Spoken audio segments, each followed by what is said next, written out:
الرحمن الرحیم۔ شروع اللہ کے نام سے اور درود پاک حضور پاک صلی اللہ علیہ وسلم پہ۔ حضرت سیدنا عمر فاروق رضی اللہ تعالیٰ عنہ کی حالات زندگی پر خوبصورت کتاب سیرت حضرت سیدنا فاروق رضی اللہ تعالیٰ عنہ کے محمد حسیب القادری نے لکھی ہے۔ حضرت سیدنا عمر فاروق رضی اللہ تعالیٰ عنہ کے فضائل بے شمار ہیں۔ حضور نبی کریم صلی اللہ علیہ وسلم نے حضرت فاروق رضی اللہ تعالیٰ عنہ کے بارے میں فرمایا، عمر رضی اللہ تعالیٰ عنہ کی زبان میں حق بولتا ہے، اور موقع پر حضور نبی کریم صلی اللہ علیہ وسلم نے حضرت سیدنا عمر فاروق رضی اللہ تعالیٰ عنہ کے بارے میں فرمایا، اگر میرے بعد کوئی اور نبی ہوتا تو یقیناً عمر رضی اللہ تعالیٰ عنہ ہوتے۔ حضور نبی کریم صلی اللہ علیہ وسلم نے حضرت عمر فاروق رضی اللہ تعالیٰ عنہ کے ایمان لانے کے لیے اللہ کے حضور دعا فرمائی تھی۔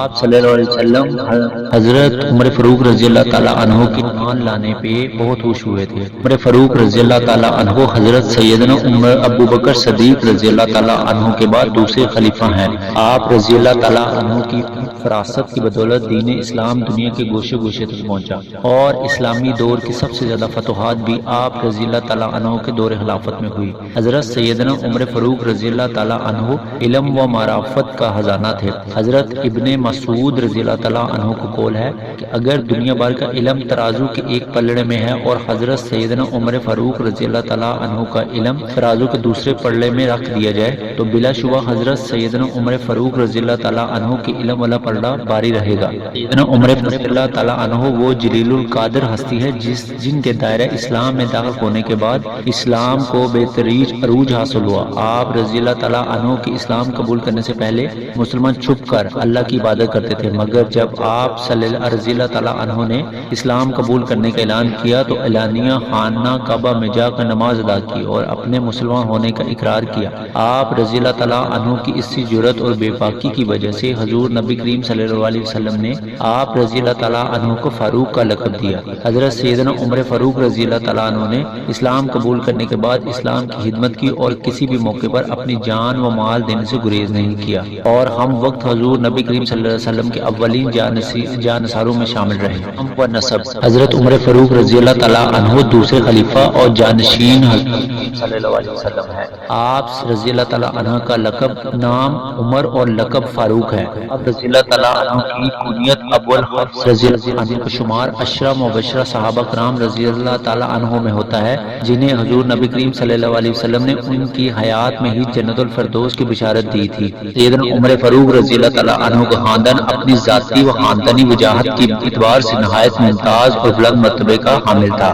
حضرت سیدنا عمر فاروق رضی اللہ تعالیٰ عنہ کا سلسلہ نسب 8ویں پشت میں نبی کریم صلی اللہ علیہ وسلم سے جا ملتا ہے۔ حضرت سیدنا عمر فاروق رضی اللہ تعالیٰ عنہ کی والدہ کا نام حتمہ بنت ہاشم بن مغیرہ ہے۔ ایک اور روایت کے مطابق آپ رضی اللہ تعالیٰ عنہ کی والدہ کا نام حتمہ بن ہشام بن مغیرہ بن عبداللہ بن عمر بن مکتوم ہے۔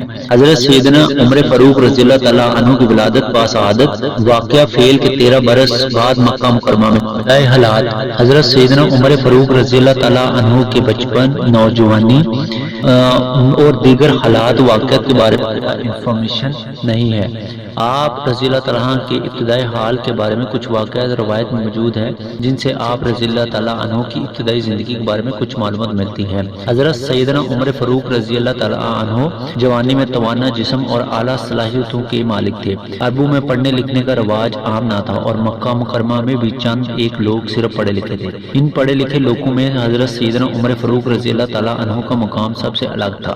آپ رضی اللہ تعالیٰ عنہ علم النساب کے ماہر تھے اور عربوں کے حسب نسب کا حساب رکھتے تھے۔ اس کے علاوہ آپ رضی اللہ تعالیٰ عنہ شعر و شاعری کا بھی ذوق رکھتے تھے۔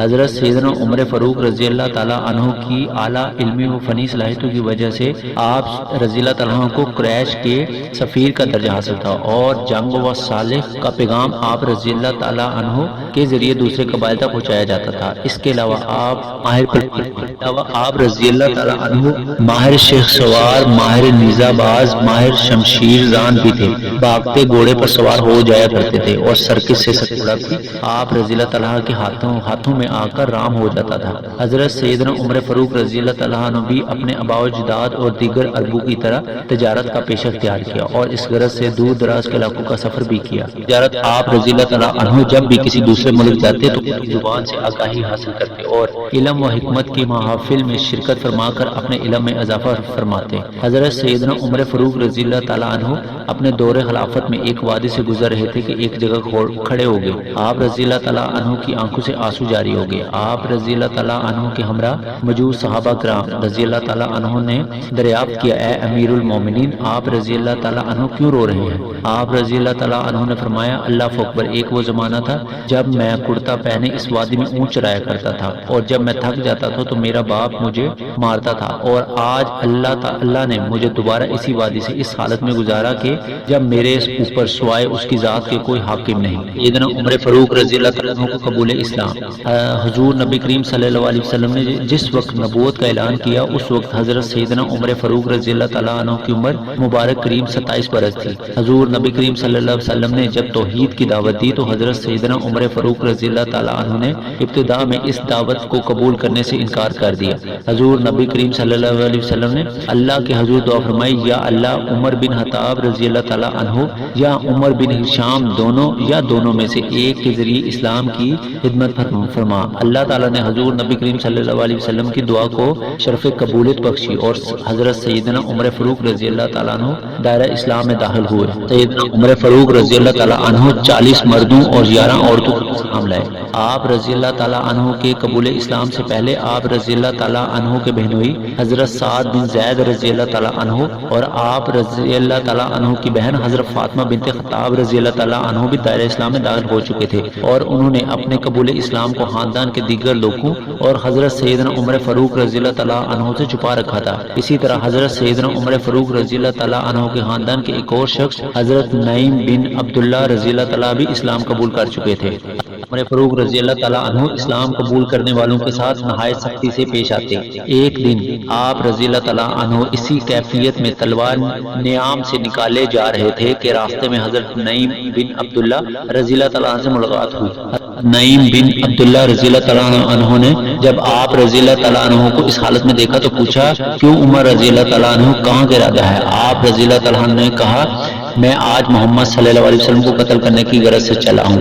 حضرت نعیم بن عبداللہ رضی اللہ تعالیٰ عنہ نے جب حضرت سیدنا عمر فاروق رضی اللہ تعالیٰ عنہ پر کہا کہ عمر رضی اللہ تعالیٰ عنہ تمہیں تمہارا نفس دھوکہ دے رہا ہے، تم کیا سمجھتے ہو اگر تم نے محمد صلی اللہ علیہ وسلم کو قتل کر دیا تو بنی عبد مناف تمہیں چھوڑ دیں گے، تم زمین پر چلنے کے قابل بھی نہیں رہو گے، اور محمد صلی اللہ علیہ وسلم کو قتل کرنے سے پہلے اپنے گھر کی حفاظت تمہاری بہن اور بہنوئی نے اسلام قبول کر لیا اور انہوں نے حضور نبی کریم صلی اللہ علیہ وسلم کی پیروی اختیار کر لی۔ حضرت سیدنا عمر فاروق رضی اللہ تعالیٰ عنہ نے جب حضرت نعیم بن عبداللہ رضی اللہ تعالیٰ عنہ کی بات سنی تو راستہ بدل کر اپنی بہن کے گھر روانہ ہو گئے۔ حضرت سیدنا عمر رضی اللہ تعالیٰ عنہ کی بہن اور بہنوئی کے گھر میں اس وقت حضرت آپ رضی اللہ تعالیٰ عنہ موجود تھے جو انہیں سورۃ طٰہٰ کی تعلیم دے رہے تھے۔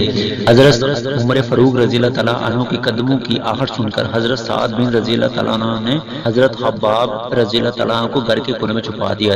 حضرت سیدنا عمر فاروق رضی اللہ تعالیٰ عنہ گھر میں داخل ہوئے اور پوچھا کہ تم لوگ ابھی کیا پڑھ رہے تھے؟ رضی اللہ تعالیٰ عنہ کی بہن حضرت فاطمہ بنت خطاب رضی اللہ تعالیٰ عنہ نے کہا کہ کچھ بھی نہیں۔ آپ رضی اللہ تعالیٰ عنہ نے کہا کہ کیوں نہیں، میں نے خود اپنے کانوں سے تم دونوں کو سنا ہے اور مجھے یہ بھی معلوم ہو گیا ہے کہ تم دونوں نے محمد صلی اللہ علیہ وسلم کے دین کی پیروی اختیار کر لی ہے۔ آپ رضی اللہ تعالیٰ نے یہ کہتے ہی اپنے بہنوئی حضرت سعد بن زید رضی اللہ تعالیٰ عنہ کے منہ پہ تماچا دے مارا۔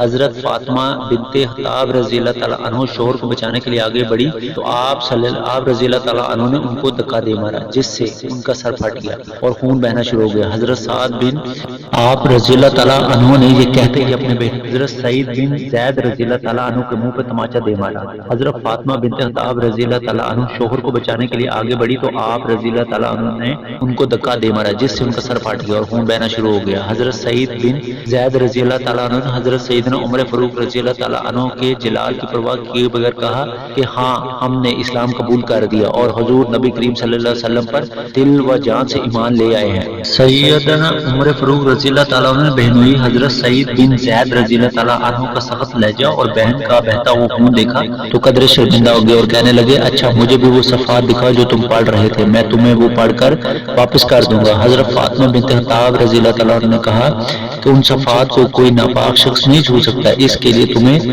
غسل کرنا ہوگا۔ حضرت سیدنا عمر فاروق رضی اللہ تعالیٰ عنہ نے غسل کیا اور اپنی بہن اور بہنوئی سے ان اور آگ کا مطالبہ کیا۔ حضرت فاطمہ بنت خطاب رضی اللہ تعالیٰ عنہ نے رضی اللہ تعالیٰ عنہ نے خود سورۃ طٰہٰ کی تلاوت شروع کی۔ جب وہ یہ آیت پر پہنچی، ترجمہ بے شک میں ہی اللہ ہوں اور میرے سوا کوئی دوسرا معبود نہیں، اس کے لیے تم میری عبادت کرو اور میری ہی یاد میں نماز پڑھا کرو۔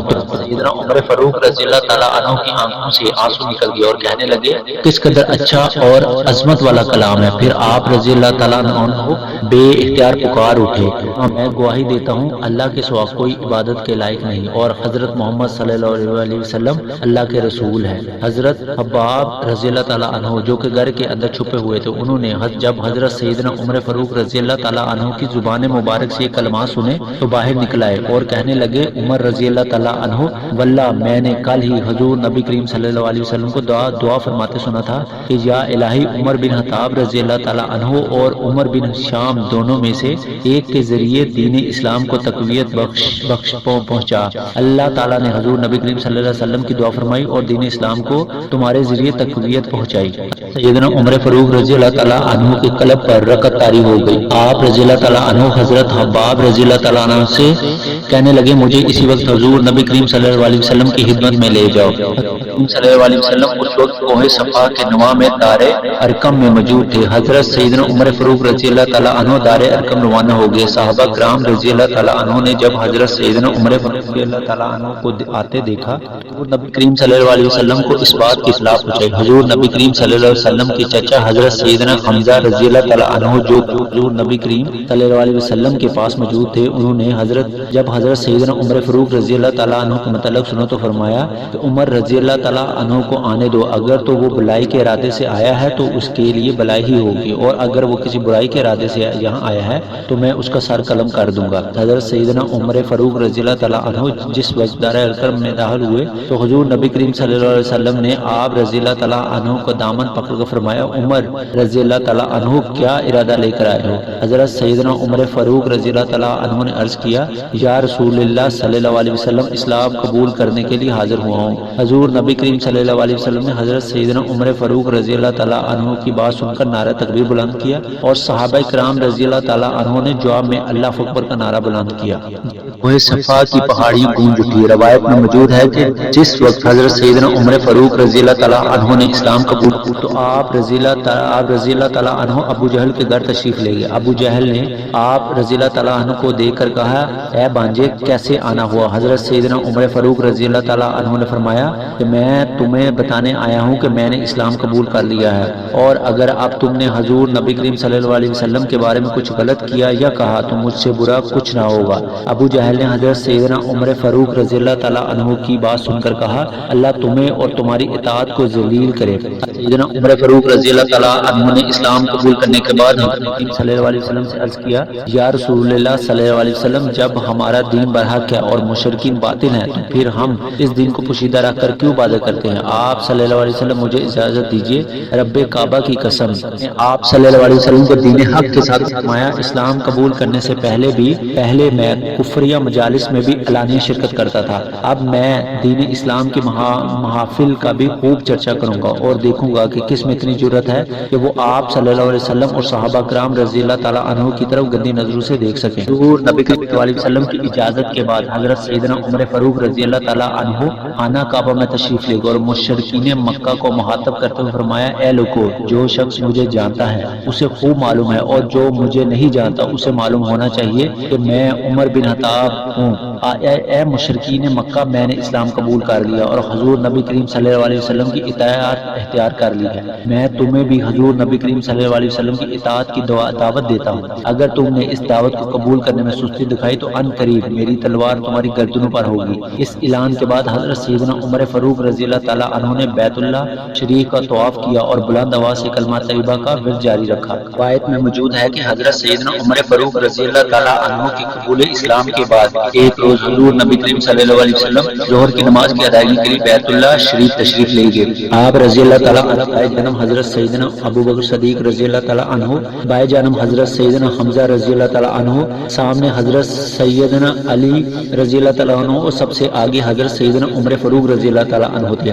حضور نبی کریم صلی اللہ علیہ وسلم ان صحابہ کرام رضی اللہ تعالیٰ عنہ کے پہرے میں بیت اللہ شریف پہنچے اور نماز ظہر ادا فرمائی۔ حضرت سیدنا عمر فاروق رضی اللہ تعالیٰ عنہ کے اسلام قبول کرنے کے بعد اور حضور نبی کریم صلی اللہ علیہ وسلم کے بیت اللہ شریف میں نماز کی ادائیگی کو دیکھ کر مشرکین مکہ آگ بگولا ہو گئے، مگر حضرت سیدنا حمزہ رضی اللہ تعالیٰ عنہ اور حضرت سیدنا عمر فاروق رضی اللہ تعالیٰ عنہ کے رعب و دبدبے کی وجہ سے کچھ نہ کر سکے۔ عبداللہ بن مسعود رضی اللہ تعالیٰ عنہ سے روایت ہے کہ حضرت سیدنا عمر فاروق رضی اللہ تعالیٰ عنہ نے اسلام قبول کیا تو سامنے آ گیا اور اس کی اعلانیہ دعوت دی جانے لگی۔ ہم کعبۃ اللہ کے گرد حلقہ بنا کر بیٹھنا شروع ہو گئے اور بیت اللہ شریف کا طواف کرنے لگے اور زیادتی کرنے والوں سے سختی سے پیش آنا شروع ہو گئے۔ اس ساتھ کی روایت ہے کہ جب حضرت سیدنا عمر فاروق رضی اللہ تعالیٰ عنہ نے اسلام قبول کیا، اس کے بعد سے اسلام کو کبھی زوال نہ آیا اور مسلمانوں کو کبھی رسوائی کا سامنا نہ تھا۔ حضرت صہیب بن سنان رومی رضی اللہ تعالیٰ سے روایت ہے، جب حضرت سیدنا عمر فاروق رضی اللہ تعالیٰ عنہ اسلام لائے، اس کے بعد اسلام پردے سے باہر آ گیا اور علانیہ دعوت اسلام دی جانے لگی۔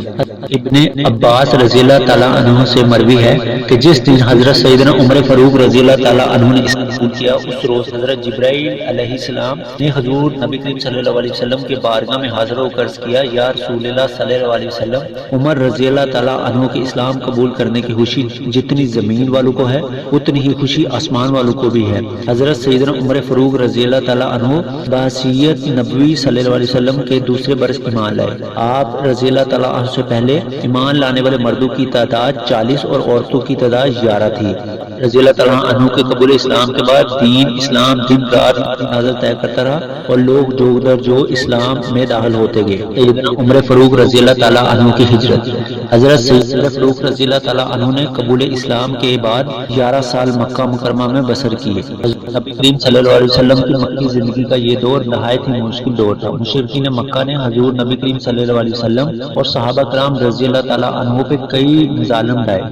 مکہ کے سردار جن میں ابو لہب، ابو جہل اور کافی سارے سردار جو کہ حضور نبی کریم صلی اللہ علیہ وسلم کے پڑوسی تھے، انہوں نے حضور نبی کریم صلی اللہ علیہ وسلم کو تنگ کرنے کا کوئی موقع ہاتھ سے نہ جانے دیا۔ حضرت سیدنا عمر فاروق رضی اللہ تعالیٰ عنہ نے کئی مرتبہ حضور نبی کریم صلی اللہ علیہ وسلم سے درخواست کی کہ وہ مشرکین مکہ کے خلاف انہیں علم جہاد بلند کرنے دیں، مگر حضور نبی کریم صلی اللہ علیہ وسلم نے ہر مرتبہ انہیں یہی فرماتے کہ ابھی وہ وقت نہیں آیا۔ کفار کے ظلم و ستم جب انتہا کو پہنچ گئے تو حضور نبی کریم صلی اللہ علیہ وسلم نے صحابہ کرام رضی اللہ تعالیٰ عنہ کے ایک گروہ کو حبشہ کی جانب ہجرت کرنے کا حکم دیا۔ ان میں تقریباً 100 کے قریب مرد و خواتین شامل تھے۔ حضرت سیدنا عمر فاروق رضی اللہ تعالیٰ عنہ چند دیگر صحابہ کرام رضی اللہ تعالیٰ عنہ کے ہمراہ مکہ مکرمہ اور ہم وقت حضور نبی کریم صلی اللہ علیہ وسلم کی خدمت میں رہ کر آپ صلی اللہ علیہ وسلم کی حفاظت فرماتے رہے۔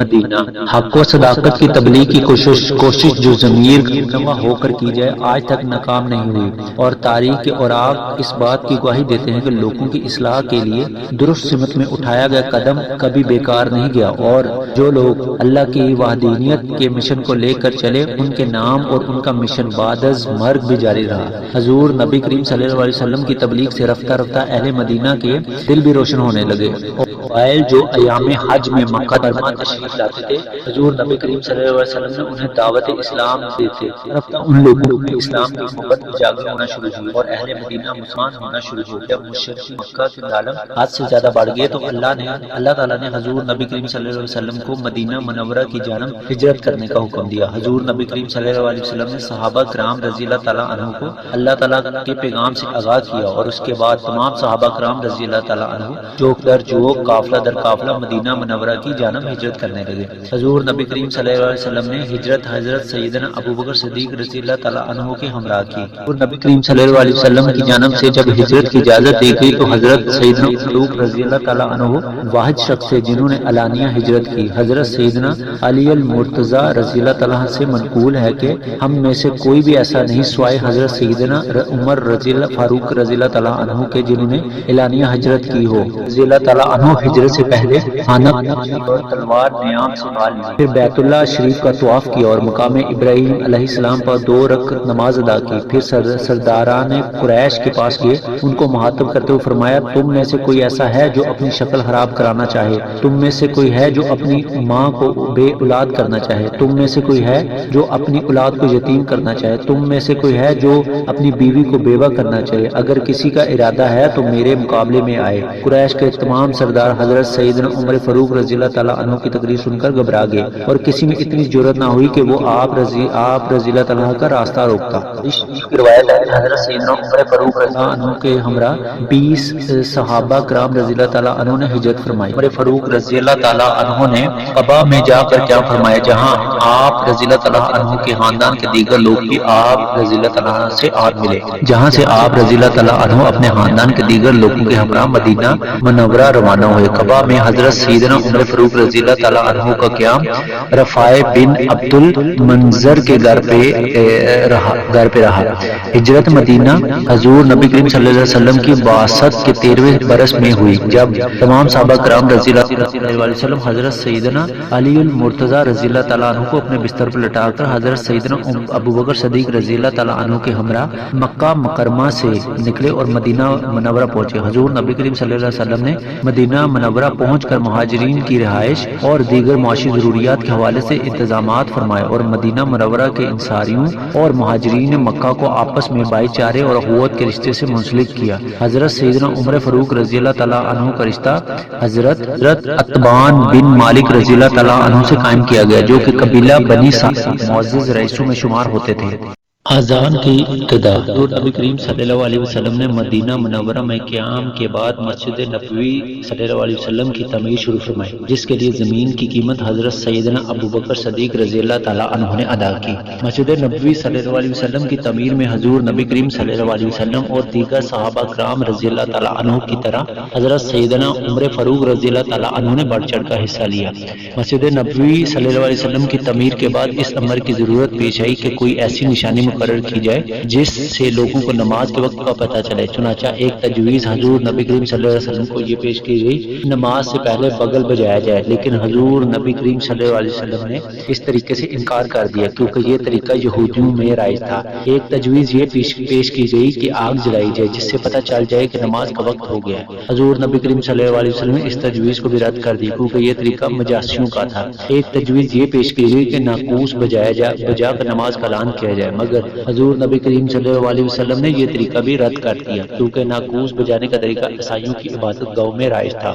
عمر فاروق رضی اللہ تعالیٰ عنہ بھی اس محفل میں موجود تھے۔ آپ رضی اللہ تعالیٰ عنہ نے حضرت نبی کریم صلی اللہ علیہ وسلم کو اپنے خواب سے آگاہ کیا کہ انہوں نے خواب میں کسی کو کہتے سنا کہ نماز کے لیے اذان کہو۔ حضرت عبداللہ بن زید رضی اللہ تعالیٰ عنہ نے حضرت سیدنا عمر فاروق رضی اللہ تعالیٰ عنہ کے خواب کے بعد اپنے خواب کا ذکر کیا جس میں انہوں نے ایک شخص کو دیکھا جس نے 2 سبز چادریں پہن رکھی تھی اور اس نے اذان کے کلمات انہیں سکھائے۔ حضور نبی کریم صلی اللہ علیہ وسلم نے اس تجویز کو پسند کیا اور حضرت عبداللہ بن زید رضی اللہ تعالیٰ عنہ کو حکم دیا کہ وہ اذان کے کلمات حضرت سیدنا بلال رضی اللہ تعالیٰ عنہ کو سکھائے۔ حضرت سیدنا بلال رضی اللہ تعالیٰ عنہ نے حضرت عبداللہ بن زید رضی اللہ تعالیٰ عنہ سے اذان کے کلمات سیکھنے کے بعد پہلی مرتبہ اذان دی اور یوں نماز سے پہلے باقاعدہ اذان دینے کا طریقہ رائج ہوا۔ سیدنا عمر فاروق رضی اللہ تعالیٰ عنہ نے اذان کی آواز سن کر حضور نبی کریم صلی اللہ علیہ وسلم سے عرض کیا، یا رسول اللہ صلی اللہ علیہ وسلم کے وہی کلمات ہیں جو مجھے خواب میں سنائی دیتے تھے، اور انہوں نے حضرت عبداللہ بن زید رضی اللہ تعالیٰ عنہ کے بتائے ہوئے کلمات کی تصدیق کی۔ حضور نبی کریم صلی اللہ علیہ وسلم نے حضرت سیدنا عمر فاروق رضی اللہ تعالیٰ عنہ کی بات سن کر اللہ کا شکر ادا کیا اور حضرت سیدنا عمر فاروق رضی اللہ تعالیٰ سے فرمایا کہ مجھے وحی کے ذریعے پہلے ہی یہ کلمات بتا دیے گئے تھے، مگر میں ان کی تصدیق اپنے صحابہ کرام رضی اللہ تعالیٰ عنہ سے چاہتا تھا۔ مدینہ منورہ میں قیام کے دوران حضرت سیدنا عمر فاروق رضی اللہ تعالیٰ عنہ نے دین اسلام کی ترقی میں بڑھ چڑھ کر حصہ لیا. حضور نبی کریم صلی اللہ علیہ وسلم اور دیگر صحابہ کرام رضی اللہ تعالیٰ عنہ کی شانہ بشانہ اسلام کی تبلیغ فرمائی. سیدنا عمر فاروق رضی اللہ تعالیٰ عنہ کی غزوات میں شرکت. حضرت سیدنا عمر فاروق رضی اللہ تعالیٰ عنہ ہر غزوہ حضور نبی کریم صلی اللہ علیہ وسلم کی شانہ بشانہ رہے اور میدان جنگ میں اپنی بہادری کے جوہر دکھائے. حضرت سیدنا عمر فاروق رضی اللہ تعالیٰ عنہ کی غزوات میں شمولیت اور آپ صلی اللہ علیہ وسلم آپ رضی اللہ تعالیٰ عنہ کے جنگ میں کردار کے حوالے سے ذیل میں کچھ غزوات کا ذکر کیا جا رہا ہے. ہجرت نبوی صلی اللہ علیہ وسلم کے دوسرے سال 2 ہجری میں غزوہ بدر کا واقعہ پیش ہے. حق اور باطل کا یہ پہلا مارکا تھا جو کہ بدر کے مقام پر پیش ہے. حضور نبی صلی اللہ علیہ وسلم کے ہمراہ 313 صحابہ کرام رضی اللہ تعالیٰ عنہ نے اس مارکے میں شمولیت اختیار کی، جبکہ مقابلے میں کفار کا لشکر 1000 سپاہیوں پر مشتمل تھا. لشکر اسلام نے کفار کا مقابلہ ڈٹ کر کیا اور اللہ تعالیٰ نے لشکر اسلام کو فتح عطا فرمائی. حضرت سیدنا عمر فاروق رضی اللہ تعالیٰ عنہ نے بھی دیگر صحابہ کرام رضی اللہ تعالیٰ عنہ کے ہمراہ بہادری کے جوہر دکھائے اور بے شمار کفار کو جہنم وصول کیا. صحیح بخاری و مسلم میں منقول ہے کہ حضرت سیدنا عمر فاروق رضی اللہ تعالیٰ عنہ نے فرمایا کہ جب جنگ بدر کا موقع آیا تو نبی کریم صلی اللہ علیہ وسلم نے دیکھا کہ مشرکین مکہ کی تعداد 1000 کے قریب ہے، جبکہ لشکر اسلام کی تعداد صرف 313 ہے. تو حضور نبی کریم صلی اللہ علیہ وسلم قبلہ روح ہو کر بیٹھ گئے اور اللہ عز و جل کی بارگاہ میں دعا کے لیے ہاتھ بلند کرتے ہوئے فرمایا، اے اللہ میرے ساتھ جو وعدہ کیا ہے اسے پورا فرما دے. اے اللہ اگر یہ مٹھی بھر مسلمان آج ختم ہو گئے تو اس زمین پر تیری عبادت کرنے والا کوئی نہیں رہے گا. حضرت سیدنا عمر فاروق رضی اللہ تعالیٰ عنہ فرماتے ہیں کہ دعا مانگنے کے دوران حضور نبی کریم صلی اللہ علیہ وسلم کی چادر مبارک کندھوں سے گر گئی. حضرت سیدنا ابو بکر صدیق رضی اللہ تعالیٰ عنہ نے چادر اٹھا کر حضور نبی کریم صلی اللہ علیہ وسلم کے کندھوں پر ڈالی اور عرض کیا، یا رسول اللہ صلی اللہ علیہ وسلم یہ کافی ہے، اللہ عز و جل اپنا وعدہ ضرور پورا کرے گا. چنانچہ اللہ تعالیٰ نے لشکر اسلام کی غیبی مدد فرمائی اور ہمیں مشرکین پر فتح عطا فرمائی. جب مارکہ بدر اختتام پذیر ہوا تو 14 مسلمانوں نے جامع شہادت نوش فرمائی، جبکہ 70 کفار جہنم واصل ہوئے اور 70 کے قریبی گرفتار ہوئے، جبکہ باقی کفار میدان جنگ چھوڑ کر بھاگ گئے. مسلمانوں کے ہاتھ بے شمار مال غنیمت ہے. حضور نبی کریم صلی اللہ علیہ وسلم نے گرفتار شدہ کفار کے ساتھ سلوک کے بارے میں حضرت سیدنا ابو بکر صدیق رضی اللہ تعالیٰ عنہ، حضرت سیدنا عمر فاروق رضی اللہ تعالیٰ عنہ، حضرت سیدنا علی المرتضی رضی اللہ تعالیٰ عنہ اور دیگر اکابرین سے مشاورہ کیا تو حضرت سیدنا ابو بکر صدیق رضی اللہ تعالیٰ عنہ نے عرض کیا، یا رسول اللہ صلی اللہ علیہ وسلم قریش مکہ کے جو جنگی قیدی ہیں ان میں سے اکثریت آپ صلی اللہ علیہ وسلم کے خاندان کے لوگ کی ہے. میرے رائے ہے کہ آپ صلی اللہ علیہ وسلم ان سے مناسب فدیہ لے کر انہیں چھوڑ دے تاکہ یہ فدیہ ہمیں ملے. اس سے مسلمانوں کی مالی حالت بہتر کرنے میں مدد ملے اور ہم اپنی فوجی مصارف کو بھی پورا کر سکیں. حضور نبی کریم صلی اللہ علیہ وسلم نے حضرت سیدنا عمر فاروق رضی اللہ تعالیٰ عنہ سے اس بارے میں دریافت کیا تو انہوں نے عرض کیا، اللہ کی قسم میری رائے حضرت سیدنا ابو بکر صدیق رضی اللہ تعالیٰ عنہ والی نہیں ہو سکتی. میری رائے میں ہر ایک کا سر قلم کر دینا چاہیے تاکہ کفار مکہ کو پتہ چلے کہ ہمارے دل میں ان کے لیے کوئی نرم گوشہ نہیں. اس طرح وہ ہماری سختی دیکھیں گے تو ان کی کمر ٹوٹ جائے گی. حضور نبی کریم صلی اللہ علیہ وسلم نے جب حضرت سیدنا عمر فاروق رضی اللہ تعالیٰ عنہ کی بات سنی تو خیمے کے اندر تشریف لے گئے. پھر بعد آپ صلی اللہ علیہ وسلم واپس تشریف لائے اور فرمایا، اللہ تعالیٰ بعض لوگوں کے دل نرم کر دیتا ہے تو وہ دودھ سے بھی زیادہ نرم جاتے ہیں اور بعض کے دل سخت کر دیتا ہے تو وہ پتھر سے بھی زیادہ سخت ہو جاتے ہیں.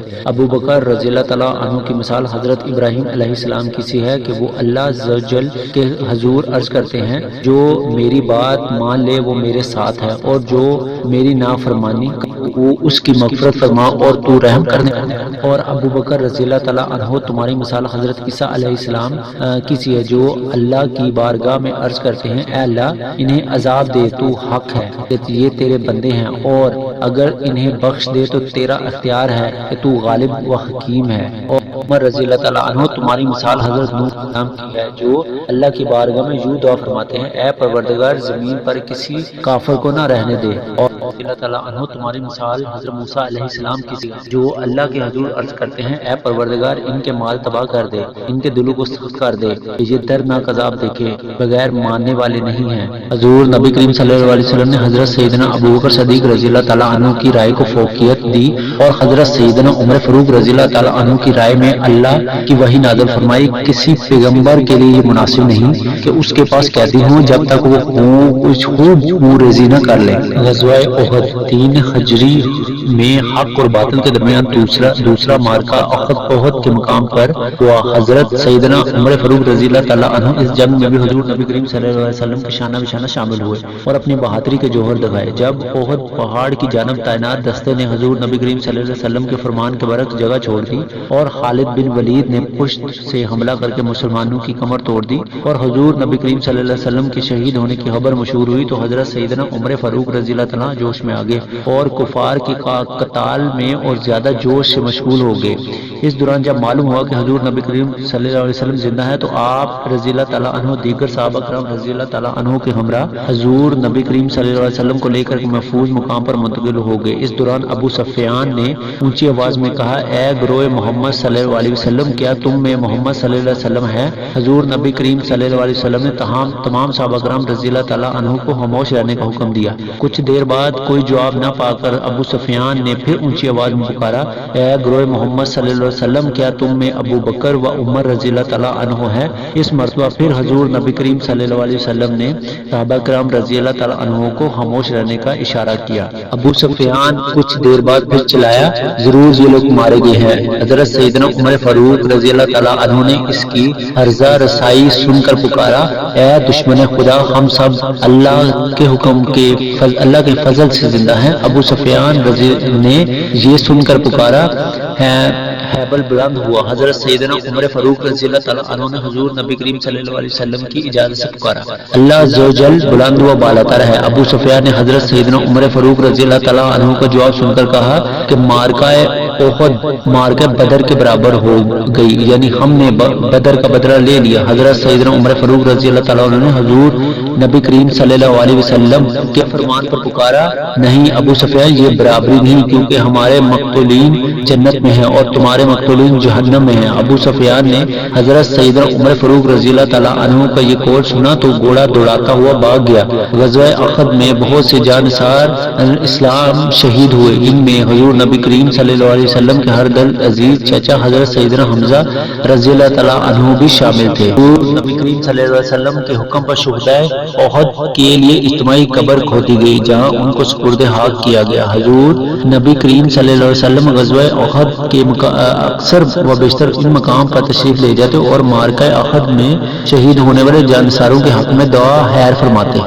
احد سے واپسی ابو سفیان نے اعلان کیا تھا کہ وہ آئندہ سال اپنی فوج کو لے کر دوبارہ بدر کے مقام پر اکٹھا ہوگا۔ حضرت سیدنا عمر فاروق رضی اللہ تعالیٰ عنہ نے حضور نبی کریم صلی اللہ علیہ وسلم کی اجازت سے یہ اعلان کیا تھا کہ ہمیں منظور ہے۔ ابو سفیان کی بات جھوٹی ہوئی اور وہ جنگ کی تیاری نہ کر سکا۔ اس نے اپنی شرمندگی مٹانے کے لیے مدینہ منورہ نعیم بن مسعود کو بھیجا۔ اس نے مدینہ منورہ جا کے پروپیگنڈا کیا کہ مشرکین مکہ نے ایک عظیم الشان رکھا ہے اور جنگ کی تیاری میں مصروف ہے۔ نعیم بن مسعود مدینہ منورہ آتے وقت اپنا سر منڈوا کر آیا تھا تاکہ مسلمانوں کو پتہ چلے کہ وہ عمرہ کر کے آ رہا ہے۔ اس نے مسلمانوں کو مشورہ دیا کہ وہ مدینہ منورہ سے باہر نہ نکلیں۔ سیدنا عمر فاروق رضی اللہ تعالیٰ عنہ جب اس بات کی خبر ہوئی تو آپ رضی اللہ تعالیٰ عنہ حضور نبی کریم صلی اللہ علیہ وسلم کی خدمت میں حاضر ہوئے اور عرض کرنے لگے، یا رسول اللہ صلی اللہ علیہ وسلم، آپ صلی اللہ علیہ وسلم اللہ تعالیٰ کے سچے رسول ہے، پھر مسلمان اس قسم کی خبروں سے کیوں گھبرا رہے ہیں؟ پھر آپ رضی اللہ تعالیٰ عنہ نے حضور نبی کریم صلی اللہ علیہ وسلم کو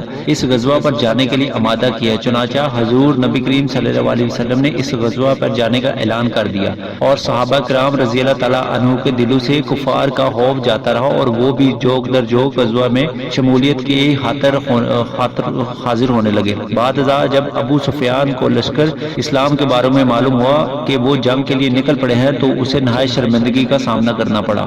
بنی بعض منافقین مال غنیمت کے لالچ میں مسلمانوں کے ساتھ ہو لیے۔ مسلمانوں نے دشمنوں کے ایک جاسوس کو گرفتار کر لیا اور اسے حضرت سیدنا عمر فاروق رضی اللہ تعالیٰ عنہ کے سپرد کر دیا۔ حضرت سیدنا عمر فاروق رضی اللہ تعالیٰ عنہ نے اس جاسوس سے اعتراف کروا لیا کہ وہ لشکر اسلام کی جاسوسی کے لیے بھیجا گیا ہے۔ آپ رضی اللہ تعالیٰ عنہ اس جاسوس کو لے کر حضور نبی کریم صلی اللہ علیہ وسلم کی خدمت میں حاضر ہو گئے اور تمام اقوال بیان کر دیا۔ حضور نبی کریم صلی اللہ علیہ وسلم وسلم نے اسے دعوت حق دی مگر اس نے قبول کرنے کر دیا، چنانچہ اس بدبخت کو قتل کر دیا گیا۔ حضور نبی کریم صلی اللہ علیہ وسلم نے حضرت سیدنا عمر فاروق رضی اللہ تعالیٰ عنہ کو حکم دیا کہ وہ تمام کفار کو دعوت اسلام دے، اگر تو وہ دعوت قبول کر لے تو انہیں امان دے دو، اور اگر وہ انکار کر دے تو ان کا فیصلہ تلوار سے کرو۔ چنانچہ حضرت سیدنا عمر فاروق رضی اللہ تعالیٰ عنہ نے حضرت نبی کریم صلی اللہ علیہ وسلم کے فرمان کے مطابق انہیں دعوت اسلام دی، جسے انہوں نے رد کر دیا۔ آپ رضی اللہ تعالیٰ عنہ نے ان پر حملہ کر دیا اور بے شمار کفار کو جہنم حاصل کیا۔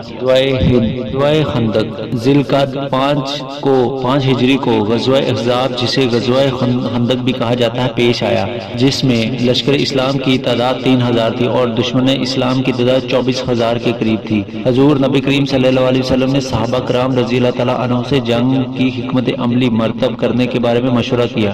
حضرت سلیمان فارسی رضی اللہ تعالیٰ عنہ نے مشورہ دیا کہ دشمن سے مقابلہ کرنے کے لیے ہمیں شہر کے ارد گرد ایک خندق کھودنی چاہیے۔ صلی اللہ علیہ وسلم نے حضرت سلیمان فارسی رضی اللہ تعالیٰ عنہ کے مشورے کو پسند فرمایا اور یوں 5 گز گہری اور 5 گز چوڑی ایک خندق شہر مدینہ کے گرد کھود دی گئی۔ حضور نبی کریم صلی اللہ علیہ وسلم نے خندق کی کھدائی کے لیے 10 صحابہ کرام رضی اللہ تعالیٰ عنہ کا ایک گروہ تشکیل دیا۔ حضرت سیدنا عمر فاروق رضی اللہ تعالیٰ عنہ بھی خندق کی کھدائی میں دن رات مشغول رہے۔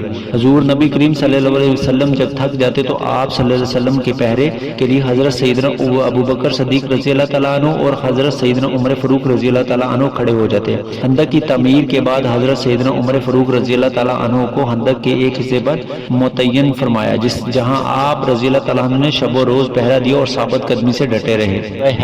7 ہجری میں غزوہ خیبر کا معرکہ پیش آیا۔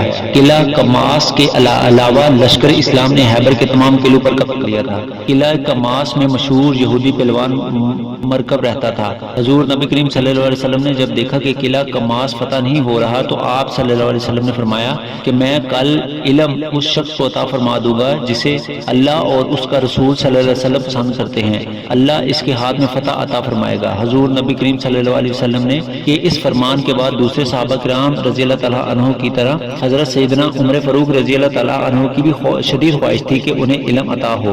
اگلے روز حضور نبی کریم صلی اللہ علیہ وسلم نے حضرت سیدنا علی المرتضیٰ رضی اللہ تعالیٰ عنہ کو بلا کر انہیں علم عطا فرمایا۔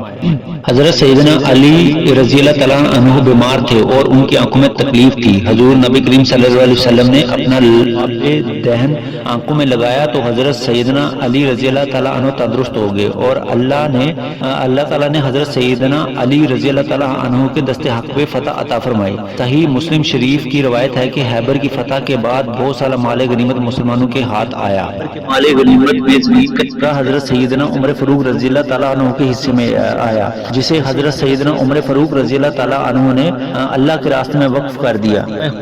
8 ہجری کو مقام پر حوازن اور ثقیف قبائل کے ساتھ مارکہ حق و باطل ہوا۔ حضور نبی کریم صلی اللہ علیہ وسلم لشکر اسلام جس کی تعداد 10,000 تھی لے کر حنین پہنچے۔ اس لشکر میں 2009 مسلم بھی شامل تھے۔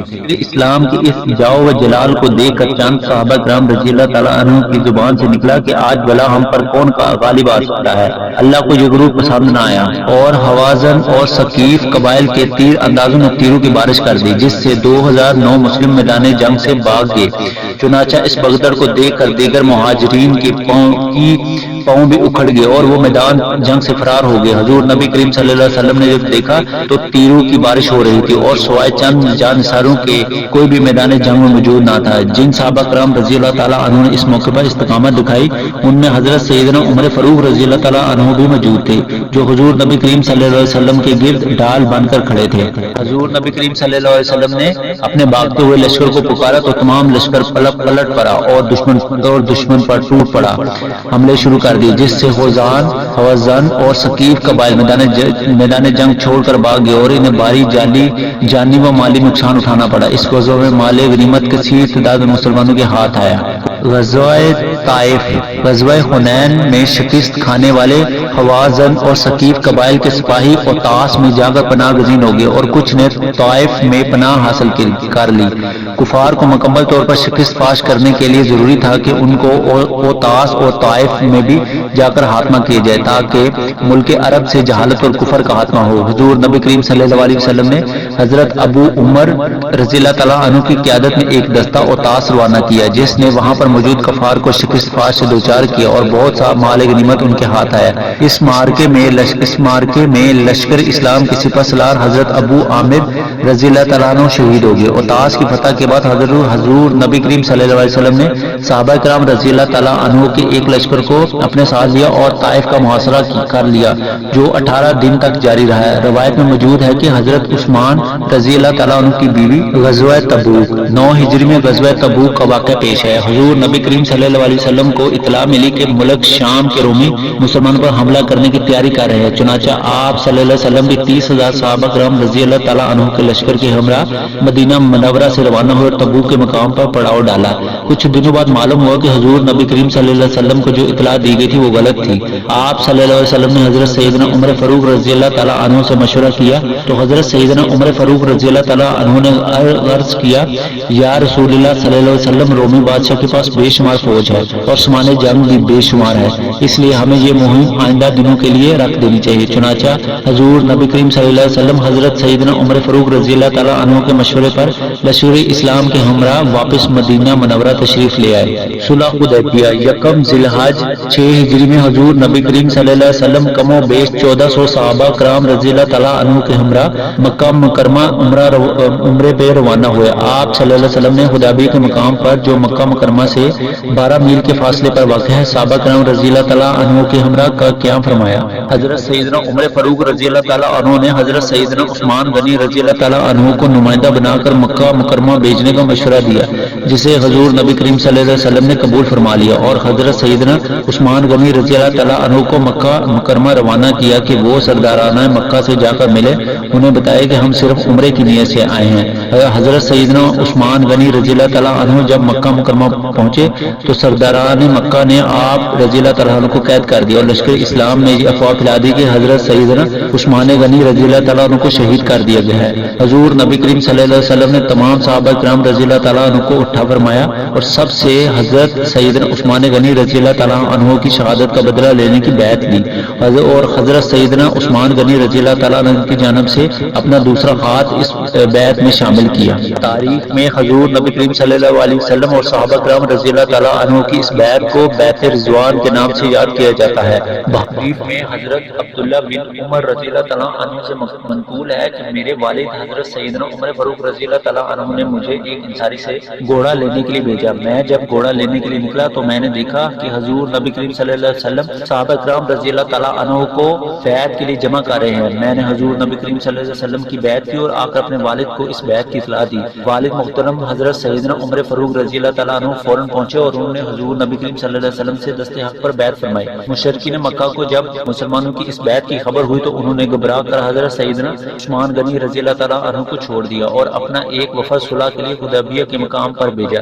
نبی کریم صلی اللہ علیہ وسلم نے حضرت سیدنا علی المرتضی رضی اللہ تعالیٰ عنہ کو شرائط طے کرنے کے لیے اپنا نمائندہ مقرر فرمایا۔ وہ کہ معاہدے کی تمام شرطیں مشرکین کے حق میں تھیں لیکن اللہ نے اس معاہدے کو مسلمانوں کے لیے ایک بڑی فتح قرار دیا اور حضور نبی کریم صلی اللہ علیہ وسلم کو فتح کی نوید سنائی۔ حضور نبی کریم صلی اللہ علیہ وسلم نے اس معاہدے پر اللہ کا رسول محمد صلی اللہ علیہ وسلم بن عبداللہ کے نام سے اپنے دستخط کیے۔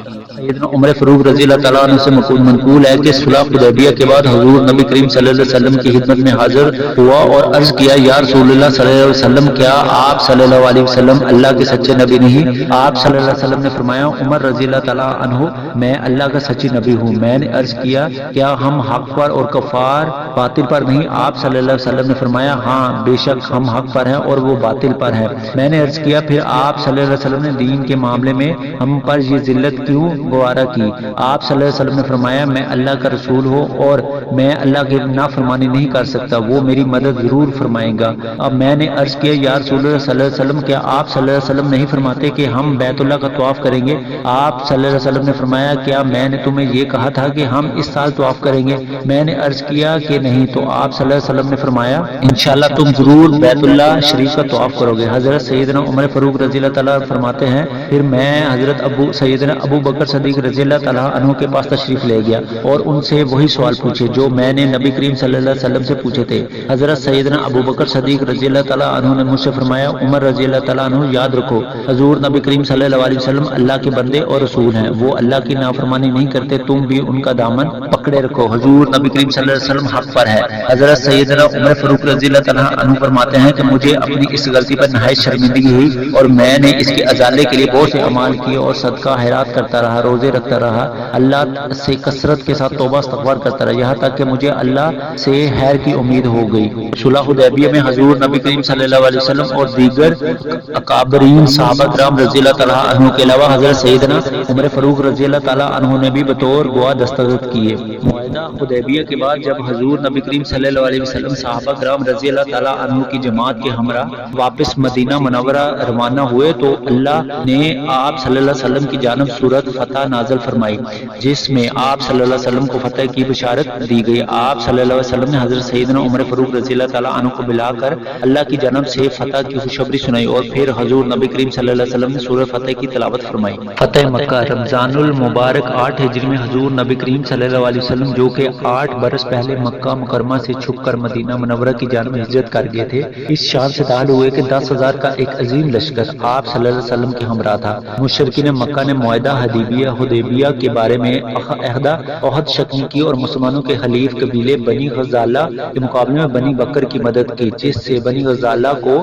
بھاری جانی مالی نقصان اٹھانا پڑا۔ حضور نبی کریم نے سرداران قریش کے پاس ایک قاصد بھیجا جس نے ان کے سامنے 3 شرائط پیش کی، بنی غزالہ کے مقتولوں کا خون بہا دیا جائے، قریش بنی بکر کی جماعت سے حمایت سے دستبردار ہو جائے، اگر پہلی دونوں شرائط منظور نہیں تو اعلان کر دے کہ معاہدہ حدیبیہ ٹوٹ گیا ہے۔ سرداران قریش نے ضم میں آ کر اعلان کر دیا کہ ہم نے معاہدہ توڑا ہے۔ سرداران قریش نے ضم میں آ کر اعلان کر دیا کہ ہم معاہدہ حدیبیہ کو توڑتے ہیں۔ ابو سفیان نے بہت کوشش کی کہ دیگر سرداران قریش اس قسم کی باتوں سے باز رہے لیکن وہ اس ضم میں تھے کہ ان کی طاقت بہت۔ ابو سفیان خود مدینہ منورہ پہنچے اور اپنی صاحبزادی ام المومنین حضرت بی بی ام حبیبہ رضی اللہ تعالیٰ عنہ کے مکان میں قیام پذیر ہوئے۔ ابو سفیان نے حضور نبی کریم صلی اللہ علیہ وسلم کے بستر میں بیٹھنا چاہا تو ام مومنین حضرت بی بی ام حبیبہ رضی اللہ تعالیٰ عنہ نے اس بستر پر بیٹھنے سے منع کر دیا اور فرمایا کہ یہ حضور نبی کریم صلی اللہ علیہ وسلم کا بستر ہے۔ ابو سفیان کچھ دیر وہاں رکنے کے بعد حضور نبی کریم صلی اللہ علیہ وسلم کی خدمت میں حاضر ہوا اور اپنے آنے کا مقصد بیان کیا۔ حضور نبی کریم صلی اللہ علیہ وسلم نے ابو سفیان کی بات کا کوئی جواب نہ دیا جس پر ابو سفیان وہاں حضرت سیدنا ابو بکر صدیق رضی اللہ تعالیٰ عنہ کی خدمت میں حاضر ہوا لیکن انہوں نے بھی ابو سفیان کو اس کی بات کا کوئی جواب نہ دیا۔ ابو سفیان حضرت سیدنا ابو بکر صدیق رضی اللہ تعالیٰ عنہ کی جانب سے بھی مایوس ہو کر حضرت سیدنا عمر فاروق رضی اللہ تعالیٰ عنہ کے پاس گیا۔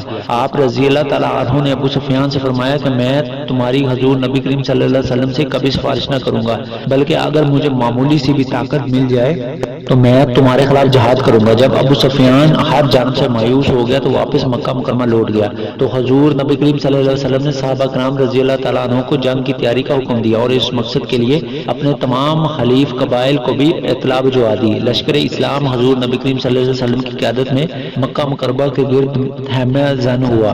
حضور نبی کریم صلی اللہ علیہ وسلم کے چچا حضرت سیدنا عباس رضی اللہ تعالیٰ عنہ نے حضور نبی کریم صلی اللہ علیہ وسلم کی خدمت میں حاضر ہو کر دائرہ اسلام میں داخل ہوئے۔ ابو سفیان کو جب لشکر اسلام کی آمد کی خبر ہوئی تو وہ لشکر اسلام کا جائزہ لینے کے لیے آیا اور حضرت سیدنا عباس رضی اللہ تعالیٰ عنہ کے پاس پہنچا۔ حضرت سیدنا عباس رضی اللہ تعالیٰ عنہ ابو سفیان کو لے کر حضور نبی کریم صلی اللہ علیہ وسلم کی خدمت میں روانہ ہوئے تو حضرت سیدنا عمر فاروق رضی اللہ تعالیٰ عنہ نے ابو سفیان کو دیکھ لیا۔ آپ رضی اللہ تعالیٰ عنہ ابو سفیان کا سر قلم کرنے کے لیے بڑھے تو حضرت سیدنا عباس رضی اللہ تعالیٰ عنہ نے کہا کہ عمر رضی اللہ تعالیٰ عنہ اسے میں نے پناہ دی ہے۔ حضرت سیدنا عمر فاروق رضی اللہ تعالیٰ عنہ نے ابو سفیان کے قتل پر اصرار کیا تو حضرت سیدنا عباس رضی اللہ تعالیٰ عنہ نے کہا عمر رضی اللہ تعالیٰ عنہ اگر ابو سفیان بنی عدا بن کعب سے ہوتے تو تم ان کو کچھ نہ کہتے۔ حضرت سیدنا عمر فاروق رضی اللہ تعالیٰ عنہ نے حضرت سیدنا عباس رضی اللہ تعالیٰ عنہ کی بات سن کر کہا اے عباس رضی اللہ تعالیٰ عنہ ایسا مت کہو، اللہ کی قسم مجھے جتنی خوشی تمہارے اسلام لانے کی ہے اتنی اپنے باپ خطاب کے اسلام لانے کی بھی نہ ہوتی۔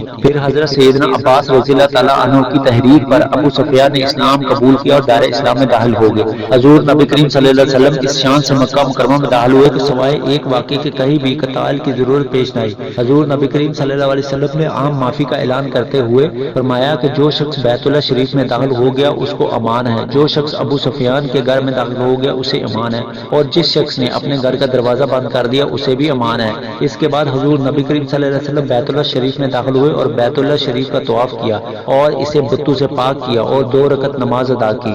دین اسلام کی عظیم شان فتح کے بعد مشرکین مکہ جوک در جوک دائرہ اسلام میں داخل ہونے لگے۔ حضور نبی کریم صلی اللہ علیہ وسلم ہر ایک کو بیعت کرتے جاتے۔ حضور نبی کریم صلی اللہ علیہ وسلم جب مردوں کی بیعت سے فارغ ہو گئے تو عورتوں سے بیعت لینے پر حضرت سیدنا عمر فاروق رضی اللہ تعالیٰ عنہ کو مأمور فرما دیا۔ فتح مکہ دین حق کی فتح تھی اور تاریخ میں کسی بھی شہر یا ملک کی فتح میں ایسی نظیر نہیں ملتی کہ بغیر قتل کے شہر یا ملک فتح ہو۔ حضور نبی کریم صلی اللہ علیہ وسلم نے فتح مکہ کے موقع پر عام معافی کا اعلان کر دیا اور سب سے پہلے اپنے چچا حضرت سیدنا حمزہ رضی اللہ تعالیٰ عنہ کا خون معاف کیا۔ مکہ مکرمہ میں 18 روز قیام کے بعد حضرت نبی کریم صلی اللہ علیہ وسلم نے مکہ مکرمہ کا نظم و نسق حضرت عطا بن اسید رضی اللہ تعالیٰ عنہ کے سبورد فرمایا کہ سبورد فرماتے ہوئے انہیں مکہ مکرمہ کا گورنر نامزد کیا۔ حضرت معاذ بن جبل رضی اللہ تعالیٰ عنہ کو حضور نبی کریم صلی اللہ علیہ وسلم نے 9 مسلموں کی تربیت کے لیے مقرر فرمایا تاکہ وہ 9 مسلموں کو احکام دین سے آگاہ کریں۔ حضرت عمر فاروق رضی اللہ تعالیٰ عنہ کی حضور نبی کریم صلی اللہ علیہ وسلم سے رشتہ داری۔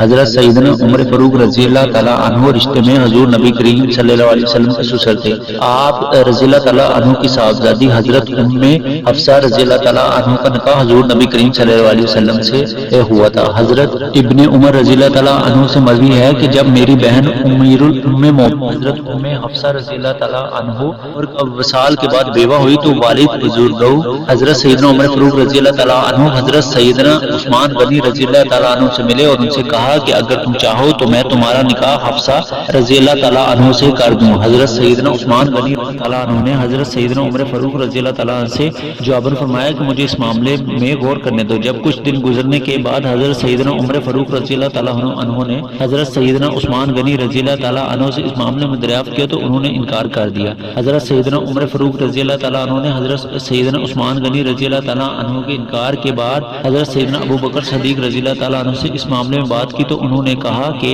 وہ چاہیں تو میں ان کا نکاح اپنی بیٹی رضی اللہ تعالیٰ عنہ سے کر دوں۔ حضرت سیدنا ابو بکر صدیق رضی اللہ تعالیٰ عنہ میری بات سن کر خاموش ہو گئے۔ حضرت سیدنا عمر فاروق رضی اللہ تعالیٰ عنہ بارگاہ رسالت صلی اللہ علیہ وسلم میں حاضر ہوئے اور تمام ماجرا حضور نبی کریم صلی اللہ علیہ وسلم کے گوش گزار کرتے ہوئے فرمایا۔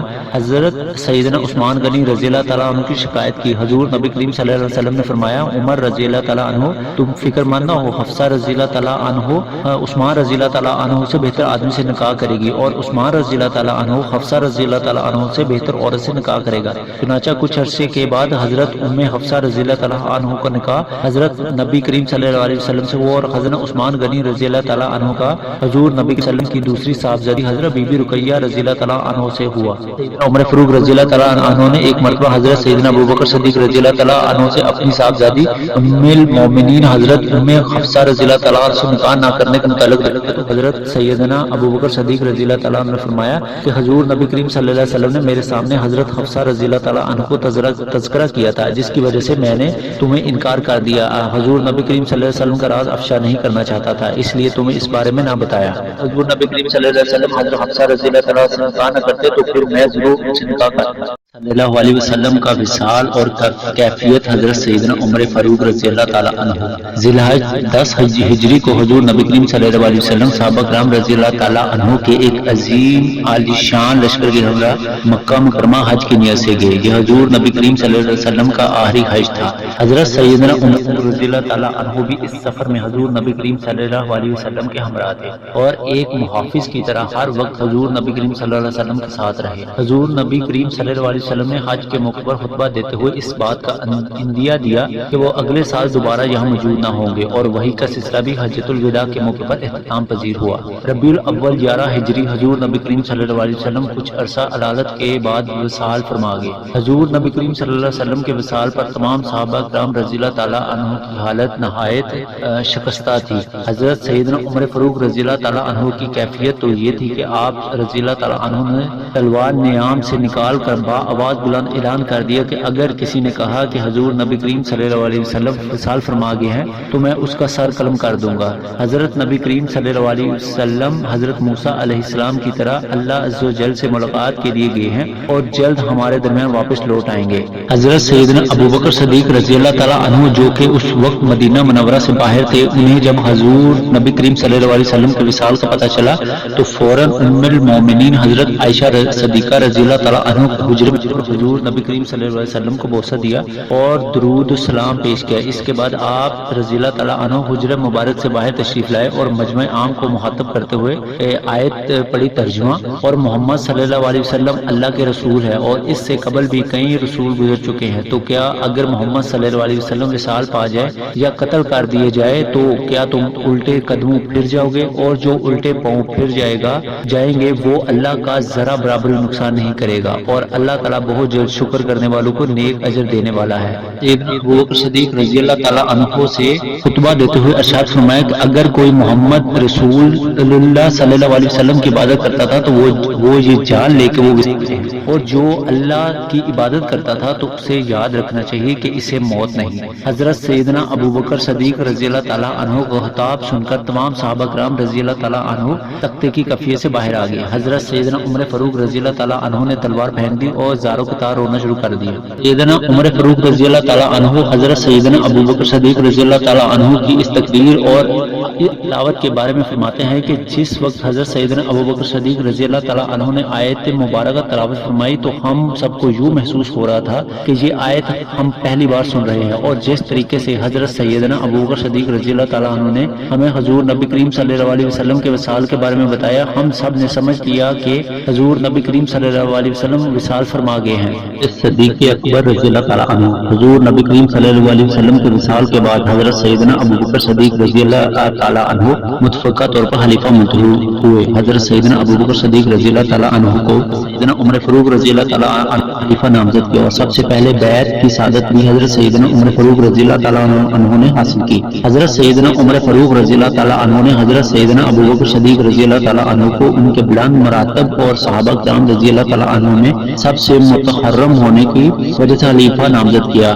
حضرت سیدنا ابو بکر صدیق رضی اللہ تعالیٰ عنہ نے بھی اپنے دور خلافت میں حضرت سیدنا عمر فاروق رضی اللہ تعالیٰ عنہ کے مشورے کو اہمیت دی، اور حضرت سیدنا عمر فاروق رضی اللہ تعالیٰ عنہ بحیثیت قانون دان، وزیر سلطنت، مشیر اعلیٰ اور بطور قاضی فرائض سر انجام دیتے رہے۔ حضرت امام حسن بصری رحمۃ اللہ علیہ سے مروی ہے کہ حضرت سیدنا ابو بکر صدیق رضی اللہ تعالیٰ عنہ جب بہت بیمار ہو گئے تو آپ رضی اللہ تعالیٰ عنہ نے ارشاد فرمایا کہ میں اختیار دیتا ہوں کہ تم اپنے لیے خلیفہ چن لو۔ لوگوں نے کہا ہمیں اللہ اور اس کے رسول صلی اللہ علیہ وسلم کے خلیفہ کی رائے میں کوئی اعتراض نہیں۔ حضرت سیدنا ابو بکر صدیق رضی اللہ تعالیٰ عنہ نے قدر خاموش رہنے کے بعد فرمایا میرے نزدیک عمر بن خطاب رضی اللہ تعالیٰ عنہ سے بہتر کوئی نہیں ہے۔ پھر آپ رضی اللہ تعالیٰ عنہ نے حضرت عبد الرحمن بن عوف رضی اللہ تعالیٰ عنہ سے حضرت سیدنا عمر فاروق رضی اللہ تعالیٰ عنہ کے بارے میں دریافت فرمایا تو حضرت عبد الرحمن بن عوف رضی اللہ تعالیٰ نے عرض کیا کہ آپ رضی اللہ تعالیٰ عنہ مجھ سے بہتر عمر رضی اللہ تعالیٰ کو جانتے ہیں۔ حضرت سیدنا ابو بکر صدیق رضی اللہ تعالیٰ عنہ نے حضرت سیدنا عثمان غنی رضی اللہ تعالیٰ عنہ سے حضرت سیدنا عمر فاروق رضی اللہ تعالیٰ عنہ کے بارے میں دریافت کیا تو حضرت سیدنا عثمان غنی رضی اللہ تعالیٰ عنہ نے عرض کیا کہ جتنی ہے عمر رضی اللہ تعالیٰ عنہ کا باطن اس کے زیادہ بہتر ہے، اور ہم میں اس وقت ان جیسا کوئی نہیں۔ اس کے بعد حضرت سیدنا ابو بکر صدیق رضی اللہ تعالیٰ عنہ نے دیگر احباب سے مشورہ کیا اور حضرت سیدنا عمر فاروق رضی اللہ تعالیٰ عنہ کو خلافت کے لیے نامزد کر دیا، اور حضرت سیدنا عثمان غنی رضی اللہ تعالیٰ عنہ کو حکم دیا کہ تم تحریر کرو کہ ابو بکر رضی اللہ تعالیٰ عنہ نے عمر بن خطاب رضی اللہ تعالیٰ عنہ کو خلیفہ نامزد کیا ہے۔ حضرت سیدنا عثمان غنی رضی اللہ تعالیٰ عنہ نے تحریر لکھی اور حضرت سیدنا ابو بکر صدیق رضی اللہ تعالیٰ عنہ نے اس پر مہر تصدیق کر دی۔ حضرت سالم بن عبداللہ رضی اللہ تعالیٰ فرماتے ہیں کہ جب حضرت سیدنا ابو بکر صدیق رضی اللہ تعالیٰ عنہ کے وصال کا وقت قریب آیا تو آپ رضی اللہ تعالیٰ عنہ نے وصیت فرمائی، اما بعد، یا یہ ہے جو ایسے وقت میں دیا جب کہ اس کی دنیا کا زمانہ اختتام پذیر ہے اور وہ دنیا سے جا رہے ہیں، اس کے آخرت کا دور شروع ہونے والا ہے اور آخرت میں قدم رکھا ہے جہاں کافر بھی ایمان لے آئے گا اور جھوٹا شخص بھی سچ بولے گا۔ میں اپنے بعد عمر بن خطاب رضی اللہ تعالیٰ عنہ کو خلیفہ مقرر کرتا ہوں۔ اگر انہوں نے انصاف سے کام لیا تو میرا گمان بھی اس سے متعلق یہی ہے، اور اگر انہوں نے ظلم کیا تو وہ جانے میں نے بلائی کا ارادہ کیا ہے اور غیب کا علم مجھے نہیں۔ اللہ کا فرمان ہے، جن لوگوں نے ظلم ڈھائے ہیں ان کو بہت جلد پتہ چل جائے گا کہ کس کروٹ پردہ آئے گا۔ اس کے بعد آپ رضی اللہ تعالیٰ عنہ نے حضرت سیدنا عمر فاروق رضی اللہ تعالیٰ عنہ کو بلاوا بھیجا، اور جب حضرت سیدنا عمر فاروق رضی اللہ تعالیٰ عنہ حاضر ہوئے تو آپ رضی اللہ تعالیٰ عنہ نے ان کو مخاطب کرتے ہوئے فرمایا، اے عمر رضی اللہ عنہ، بغض رکھنے والے سے تم نے بغض رکھا اور محبت کرنے والے سے تم نے محبت کی، اور یہ پرانے زمانے سے چلتا آ رہا ہے کہ بلائی سے عداوت اور شرارت سے محبت کی جاتی ہے۔ سیدنا عمر فاروق رضی اللہ تعالیٰ عنہ نے کہا، مجھے خلافت کی کوئی کچھ حاجت نہیں۔ حضرت سیدنا ابوبکر صدیق رضی اللہ تعالیٰ عنہ نے فرمایا، عمر رضی اللہ تعالیٰ عنہ کو خلافت کو تمہاری ضرورت ہے، تم نے سرکار دو عالم صلی اللہ علیہ وسلم کو دیکھا ہے اور تم نے ان کی صحبتوں میں رہے ہو، اور تم نے دیکھا ہے کہ حضور نبی کریم صلی اللہ علیہ وسلم نے ہمارے نفسوں کو اپنے نفس پر ترجیح دی، اور یہاں تک کہ ہم لوگ آپ صلی اللہ علیہ وسلم ہی کے دیے ہوئے ان عطیات میں سے ہیں جو آپ صلی اللہ علیہ وسلم نے ہم لوگوں کو عطا فرمائے، اور بچا ہوا اپنے اہل کو ہدیہ دیا کرتے تھے، اور تم نے مجھے دیکھا اور میرے ساتھ رہے۔ میں نے تو اسی ذات گرامی کے نقش قدم کی پیروی کی جو مجھ سے پہلے تھے۔ اللہ کی قسم یہ باتیں میں سوتے میں نہیں کہہ رہا ہوں اور نہ ہی خواب دیکھ رہا ہوں، میں کسی وہم کے طور پہ یہ شہادت نہیں دے رہا، اور بے شک میں ایک ایسے رستے پر ہوں جس میں کمی نہیں۔ اے عمر رضی اللہ تعالیٰ عنہ، تمہیں معلوم ہونا چاہیے کہ بے شک اللہ کے لیے کچھ حقوق ہے رات میں جن کو وہ دن میں نہیں قبول فرماتا، اور کچھ حقوق دن میں جن کو وہ رات میں قبول نہیں فرماتا۔ بروز قیامت جس کسی کے بھی ترازو اعمال وزنی ہوں گے، اور ترازو اعمال کے لیے حق بھی یہی ہے کہ وزنی اس وقت ہوگی جب اس میں حق کے سوا کچھ نہ ہو، اور جن لوگوں کے اعمال کا پلڑا ہلکا ہوگا اور ہوں گے جنہوں نے باطل کی پیروی کی ہوگی، اور میزان عمل کے لیے حق ہے کہ باطل کے اور کسی چیز سے اس کا پلڑا ہلکا نہ ہو۔ بے شک سب سے پہلی وہ چیز جس سے میں تمہیں ڈراتا ہوں وہ تمہارا نفس ہے، اور میں تم کو لوگوں سے بھی پرہیزگاری کا حکم دیتا ہوں۔ لوگوں کی نظریں بہت بلند و بالا دیکھنے لگی ہیں، ان کی خواہشات کا مشکیزہ پھونکوں سے بھر گیا ہے، اور لوگوں کے لغزشوں سے حیریت ہو جائے گی۔ بس تم لوگوں کو لغزشات میں پڑنے سے بچاؤ گے، اس لیے کہ لوگوں کو ہمیشہ تمہاری جانب سے خوف رہے گا اور تم سے ڈرتے رہیں گے جب تک کہ تم اللہ سے ڈرتے رہو گے، اور یہ میری وصیت ہے اور میں تمہیں سلام کرتا ہوں۔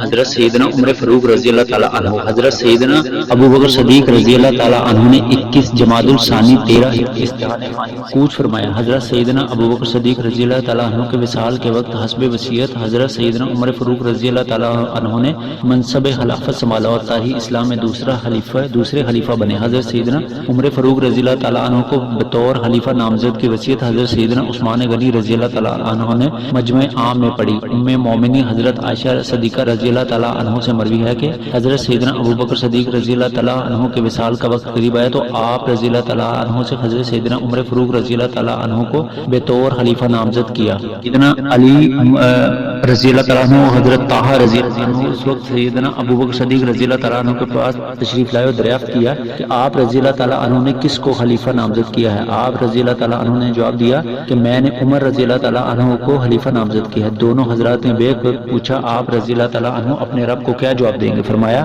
کیا تم مجھے اللہ سے ڈراتے ہو؟ بے شک میں اللہ اور عمر رضی اللہ تعالیٰ عنہ کو تم دونوں سے زیادہ جانتا ہوں۔ میں کہوں گا میں لوگوں میں سے بہترین کو خلیفہ مقرر کر کے آیا ہوں۔ حضرت سیدنا عمر فاروق رضی اللہ تعالیٰ عنہ 23 جمادی الثانی 13 ہجری کو منصب خلافت سنبھالا۔ اس وقت آپ رضی اللہ تعالیٰ عنہ کی عمر مبارک 52 سال تھی۔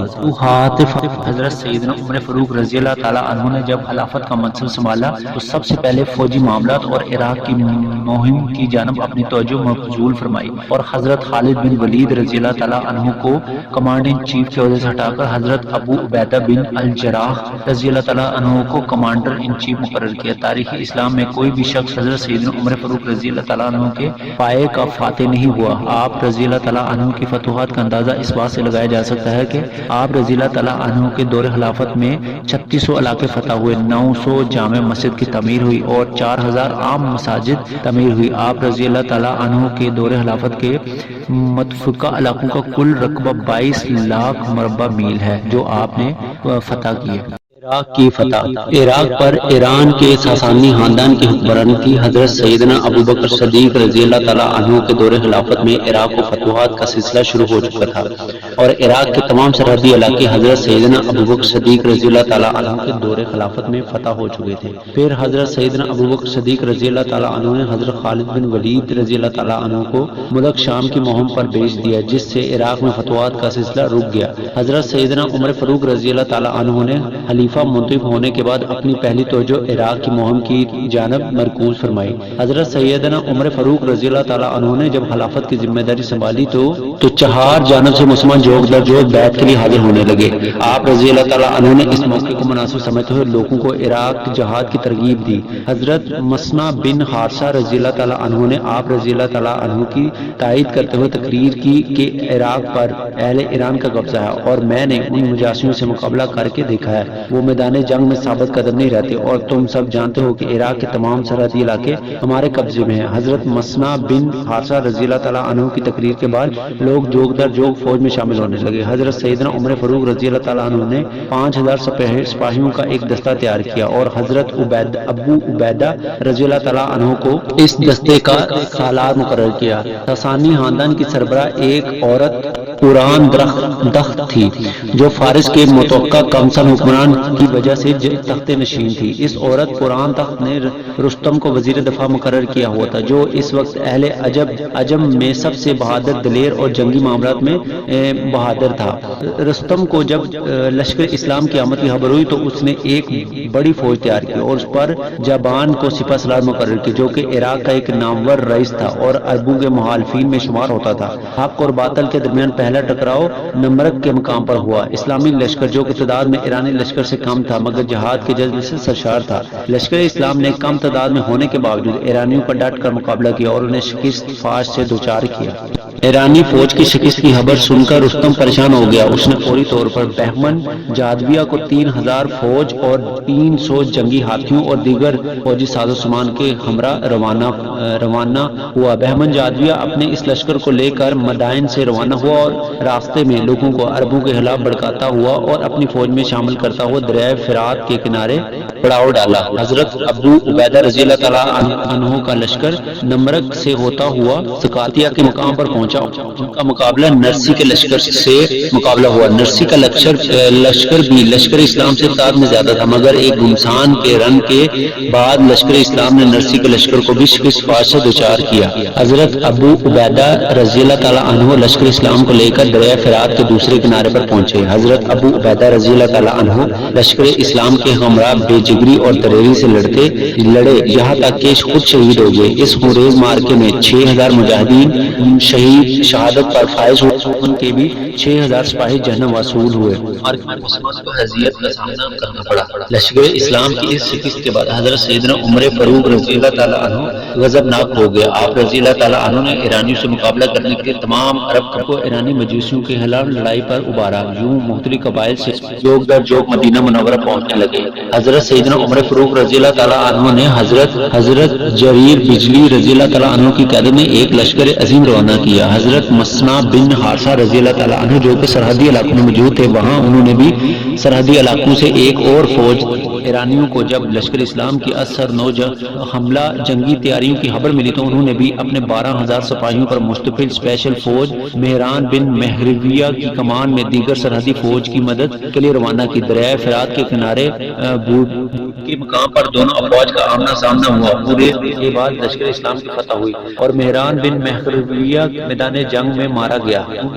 بہت سے مسلمان شہید ہوئے، جن میں حضرت مسنا بن حارثہ رضی اللہ تعالیٰ عنہ کے بھائی حضرت مسعود مسعود رضی اللہ تعالیٰ عنہ بھی شامل تھے۔ ایرانیوں کے قریب 1,00,000 افراد اس جنگ میں مارے گئے، جس سے سلطنت ایران کی کمر ٹوٹ گئی۔ حضرت سیدنا عمر فاروق رضی اللہ تعالیٰ عنہ کو جب فتح کی خبر ملی، خوشخبری ملی، تو آپ رضی اللہ تعالیٰ عنہ نے وہ سرحدی علاقوں کی جانب لوٹ جائے۔ ایرانیوں کی زبردست شکست اور عظیم جانی نقصان نے ایرانی جماع کو ہلاک کر رکھ دیا اور مسلمان عراق کے تمام علاقوں میں پھیل گئے۔ اس نے مسلمانوں کے من میں بغاوت پھیلانا شروع کر دی اور رفتہ رفتہ تمام علاقے پھر سے ایرانیوں کے ہاتھ چلے گئے۔ حضرت سیدنا عمر فاروق رضی اللہ تعالیٰ عنہ کو جب اس کی خبر ہوئی تو آپ رضی اللہ تعالیٰ عنہ نے حالات کا از سر نو جائزہ کیا اور جہاد کی تیاری شروع کرنے کا حکم دیا۔ سیدنا عمر فاروق رضی اللہ تعالیٰ عنہ نے لشکر کی تیاری کے بعد خود سپہ سالار کی حیثیت سے جانے کا فیصلہ کیا تو حضرت سیدنا عثمان غنی رضی اللہ تعالیٰ عنہ، حضرت سیدنا علی رضی اللہ تعالیٰ عنہ اور دیگر اکابرین صحابہ کرام رضی اللہ تعالیٰ عنہ نے آپ رضی اللہ تعالیٰ عنہ کو منع کیا کہ اس طرح آپ رضی اللہ تعالیٰ عنہ مدینہ منورہ کو چھوڑ کر نہ جائے، بلکہ کسی قابل شخص کو فوج کا سپہ سالار مقرر کریں۔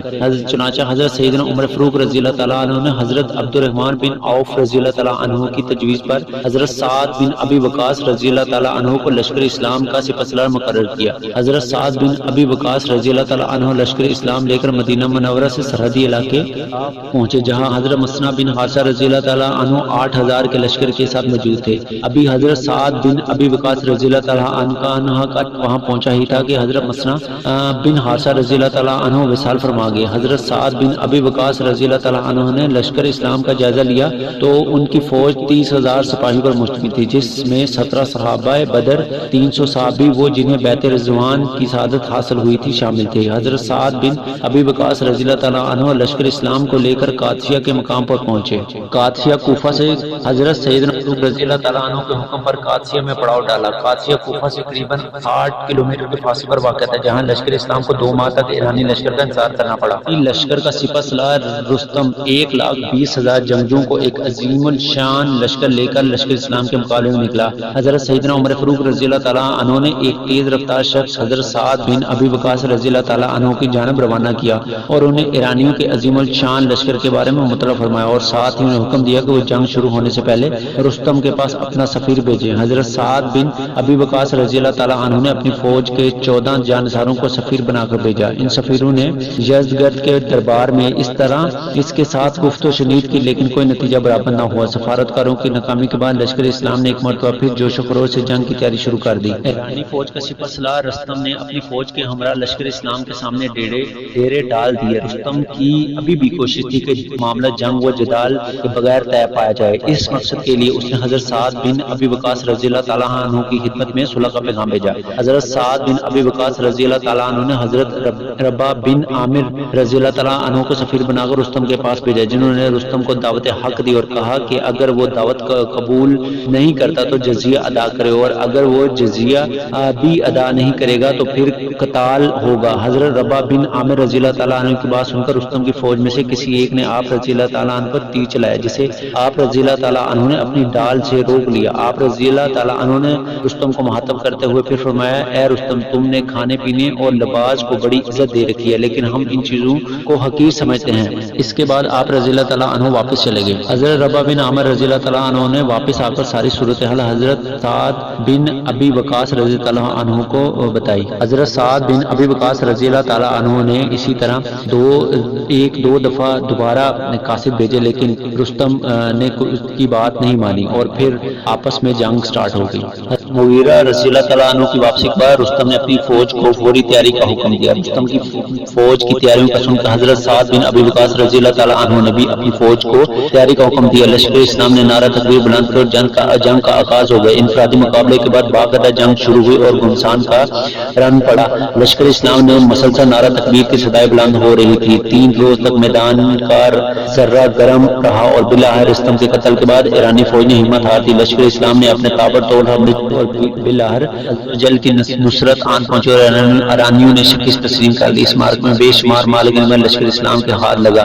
اس معرکے میں 6,000 مسلمان شہادت کے مرتبے فائز ہوئے، جبکہ 25,000 کے قریب سپاہی جہنم حاصل ہوئے۔ قادسیہ کے مقام پر جب سے حق و باطل کا معرکہ شروع ہوا تھا، امیر المومنین حضرت سیدنا عمر فاروق رضی اللہ تعالیٰ عنہ روزانہ مدینہ منورہ سے باہر نکل جاتے اور حضرت سعد بن ابی وقاص رضی اللہ تعالیٰ عنہ کی جانب سے خاص انتظار کرتے۔ جنگ میں فتح ہوتے ہی حضرت سعد بن ابی وقاص ایک تیز رفتار گھوڑا سوار کو فتح کی خوشخبری سنانے کے لیے مدینہ منورہ روانہ کیا۔ حضرت سعد بن ابی وقاص رضی اللہ تعالیٰ عنہ نے جس گھوڑ سوار کو مدینہ منورہ روانہ کیا وہ حضرت سیدنا عمر رضی اللہ تعالیٰ عنہ سے ناواقف تھا۔ وہ جس وقت مدینہ منورہ کی حدود میں داخل ہوا تو حضرت سیدنا عمر فاروق رضی اللہ تعالیٰ عنہ وہیں پر حضرت سعد بن ابی وقاص رضی اللہ تعالیٰ عنہ کی جانب سے کسی قاصد کی آمد کا انتظار کر رہے تھے جو انہیں جنگ کی صورتحال سے آگاہ کرتا۔ جس وقت وہ گھوڑ سوار دول اڑاتا ہوا مدینہ منورہ کی حدود میں داخل ہوا، حضرت سیدنا عمر فاروق رضی اللہ تعالیٰ عنہ نے اس سے دریافت کیا کہ وہ کون ہے۔ اس نے گھوڑا دوڑاتے ہوئے جواب دیا کہ اسے حضرت سعد بن ابی وقاص رضی اللہ تعالیٰ عنہ نے بھیجا ہے۔ حضرت سیدنا عمر فاروق رضی اللہ تعالیٰ عنہ نے اس کے گھوڑے کے ساتھ دوڑتے دوڑتے پوچھا کہ سعد رضی اللہ تعالیٰ عنہ نے کیا پیغام بھیجا ہے۔ اس گھوڑ سوار نے کہا کہ اس لشکر اسلام کو فتح ہو گئی اور ایرانی فوج کس خار کے میدان جنگ سے بھاگ گئی۔ حضرت سیدنا عمر فاروق رضی اللہ تعالیٰ عنہ مسلسل اس گھوڑ سوار کے ساتھ بھاگتے رہے۔ جب آپ رضی اللہ تعالیٰ عنہ اس گھوڑ سوار کے ساتھ شہر کی حدود میں داخل ہوئے تو لوگوں نے آپ رضی اللہ تعالیٰ عنہ کو امیر المومنین مخاطب کیا۔ اس گھوڑ سوار نے جب لوگوں کی زبانی سنا تو گھوڑے سے اتر آیا اور آپ رضی اللہ تعالیٰ سے معافی کا طلبگار ہوا۔ آپ رضی اللہ تعالیٰ نے فرمایا کوئی بات نہیں، تم مجھے مارکے کی تفصیل بتاؤ۔ حضرت عمر فاروق رضی اللہ تعالیٰ عنہ قادسیہ کے میدان میں مسلمانوں کی فتح سے بے حد خوش تھے، کیونکہ یہ کامیابی مسلمانوں کو 3 زبردست خونی مارکوں کے بعد ملی تھی۔ جنگ قادسیہ کو عربی زبان میں یوم المعاص کے نام سے یاد کیا جاتا ہے۔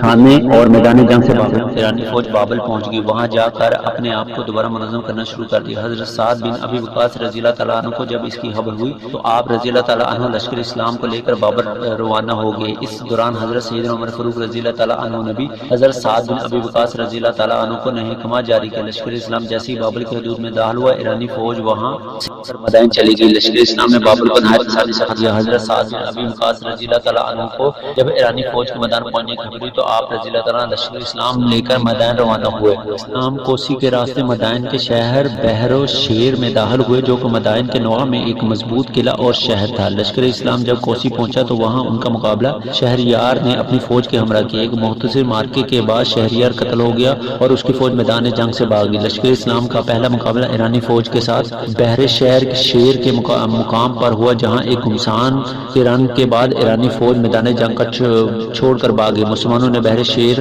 کا قلعہ فتح کر لیا۔ بحر شیر کے فتح کے بعد حضرت سعد بن ابی وقاص رضی اللہ تعالیٰ عنہ لے کر مدائن روانہ ہوئے۔ مدائن اس وقت ایرانی حکومت کا دارالخلافہ تھا۔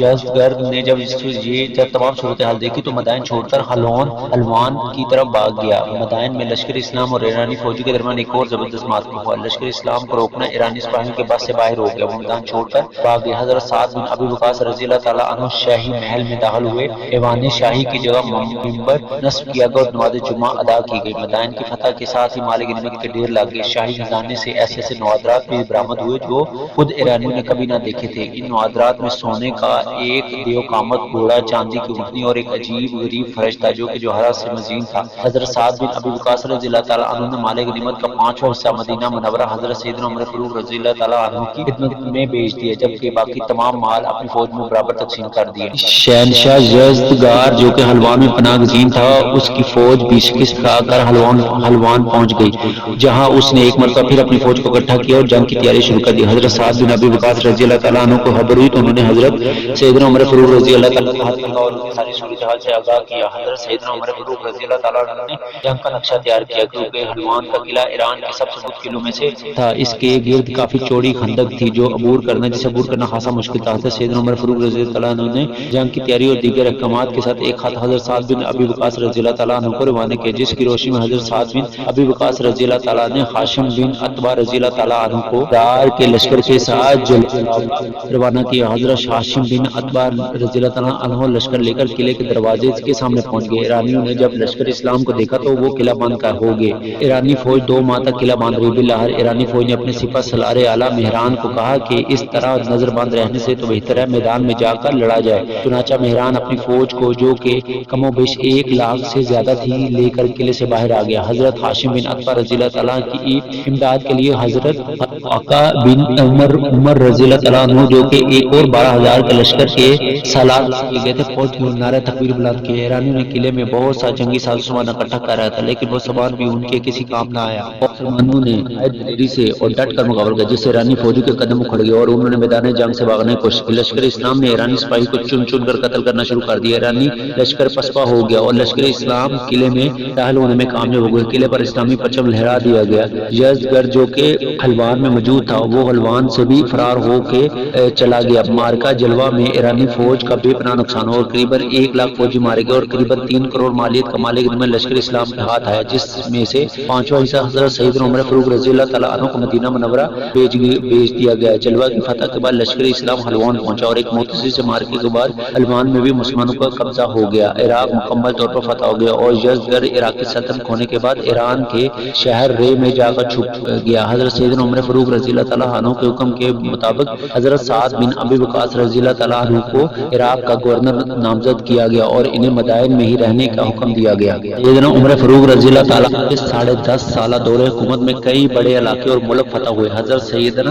عمر فاروق رضی اللہ تعالیٰ عنہ کی بہترین جنگی حکمت عملی کے باعث مسلمان ملک عرب سے باہر نکل کر ایک بڑے حصے پر قابض ہوئے اور اسلام کا جھنڈا لہرایا۔ حضرت سیدنا عمر فاروق رضی اللہ تعالیٰ عنہ کے دور خلافت میں لشکر اسلام نے عراق، ایران، شام، فلسطین اور دیگر علاقوں کے بہترین جنگجوؤں کو شکست سے دوچار کیا۔ حضرت سیدنا عمر فاروق رضی اللہ تعالیٰ عنہ نے دور خلافت میں ہونے والی فتوحات، نمروک کی فتح، صافتی جنگ، دمشق کی فتح، فہل کی جنگ فتح، یرموک کی جنگ، جلولا کی جنگ، جزیرہ کی جنگ، بیت المقدس کی فتح، حمص کا دفاع، مصر کی فتح، اسکندریہ کی فتح، آذربائیجان، طبرستان کی فتح، آرمینیا کی فتح، کرمان کی فتح، سبستان کی فتح، ہرسان کی فتح۔ حضرت سیدنا عمر فاروق رضی اللہ تعالیٰ عنہ کا نظام خلافت کا آغاز حضرت صلی اللہ علیہ وسلم کے وصال کے بعد حضرت سیدنا ابوبکر صدیق رضی اللہ تعالیٰ عنہ کے خلیفہ بنتے ہی شروع ہو گیا تھا، مگر انتظامی امور جن کے لیے محکوم کا قیام ضروری تھا وہ حضرت سیدنا ابوبکر صدیق رضی اللہ تعالیٰ عنہ کے دور خلافت میں معرض وجود میں نہ آ سکا۔ اس کی ایک وجہ یہ تھی کہ حضرت سیدنا ابوبکر صدیق رضی اللہ تعالیٰ عنہ جب خلیفہ مقرر ہوئے تو اس وقت مختلف فتنے برپا ہو گئے تھے، جن میں نبوت کے جھوٹے دعوے دار، منکرین زکوٰۃ وغیرہ، جس کی وجہ سے حضرت سیدنا عمر فاروق رضی اللہ تعالیٰ نے امت کی یکجہتی کے لیے ان کے خلاف جہاد شروع کیا اور آپ رضی اللہ تعالیٰ عنہ کے مختلف دور خلافت میں ان تمام فتنوں پر تدباب کیا گیا۔ حضرت سیدنا عمر فاروق رضی اللہ تعالیٰ عنہ نے جب منصب خلافت سنبھالا تو آپ رضی اللہ تعالیٰ نے اس بات کی ضرورت محسوس کی کہ نظام میں حکومت چلانے کے لیے محکوم کا قیام ضروری ہے۔ مجلس شورا کا قیام حضرت عمر فاروق رضی اللہ تعالیٰ عنہ کے دور خلافت میں مجلس شورا قیام کی گئی، جس میں جلیل القدر صحابہ کرام رضی اللہ تعالیٰ عنہ کو شامل کیا گیا۔ ان صحابہ کرام رضی اللہ تعالیٰ عنہ میں حضرت سیدنا عثمان غنی رضی اللہ تعالیٰ عنہ، حضرت سیدنا علی رضی اللہ تعالیٰ عنہ، حضرت عبد الرحمن بن عوف، حضرت معاذ بن جبل رضی اللہ تعالیٰ عنہ، حضرت زید بن ثابت رضی اللہ تعالیٰ عنہ، حضرت ابی بن کعب رضی اللہ تعالیٰ عنہ شامل تھے۔ مجلس شورا کا کام تھا کہ وہ روزمرہ کے معمولی اور اہم نوعیت کے تمام معاملات کو نپٹائے۔ جب کوئی اہم مسئلہ درپیش ہوتا تو مجلس شورا کے ارکان اکابر، مہاجر و انصار کا اجلاس طلب کرتے، جن میں سب کی رائے معلوم کرنے کا بعد فیصلہ کیا جاتا۔ یہ بنیاد حضرت سیدنا عمر فاروق رضی اللہ تعالیٰ عنہ نے ملک کو 8 صوبوں میں فرمایا، جن کے نام یہ ہیں: مکہ مکرمہ، مدینہ منورہ، شام، جزیرہ، بصرہ، کوفہ، مصر اور فلسطین۔ صوبوں کے انتظامی امور چلانے کے لیے گورنر مقرر کیے اور گورنر کی مدد کے لیے دیگر عہدیدار مقرر کیے گئے۔ بیت المال یعنی وزیر خزانہ، قاضی جس کا کام ہر قسم کے معاملات کا فیصلہ کرنا ہوتا، پولیس کا اعلیٰ افسر، محکمہ زکوٰۃ کا انچارج، فوجی دفتر کا منشی، کاتب جو کہ گورنر کی خط و کتابت کرتا۔ حضرت سیدنا عمر فاروق رضی اللہ تعالیٰ عنہ کی جانب سے حکومت کے تمام عہدیداروں کو تنخواہ دی جاتی تھی تاکہ وہ حکومتی کام کے علاوہ اور کوئی کام نہ کرے، کیونکہ آپ رضی اللہ تعالیٰ عنہ سے پہلے تنخواہ دار ملازمین نہیں ہوتے تھے، وہ اپنی گزر اوقات کے لیے مختلف کام بھی کیا کرتے تھے۔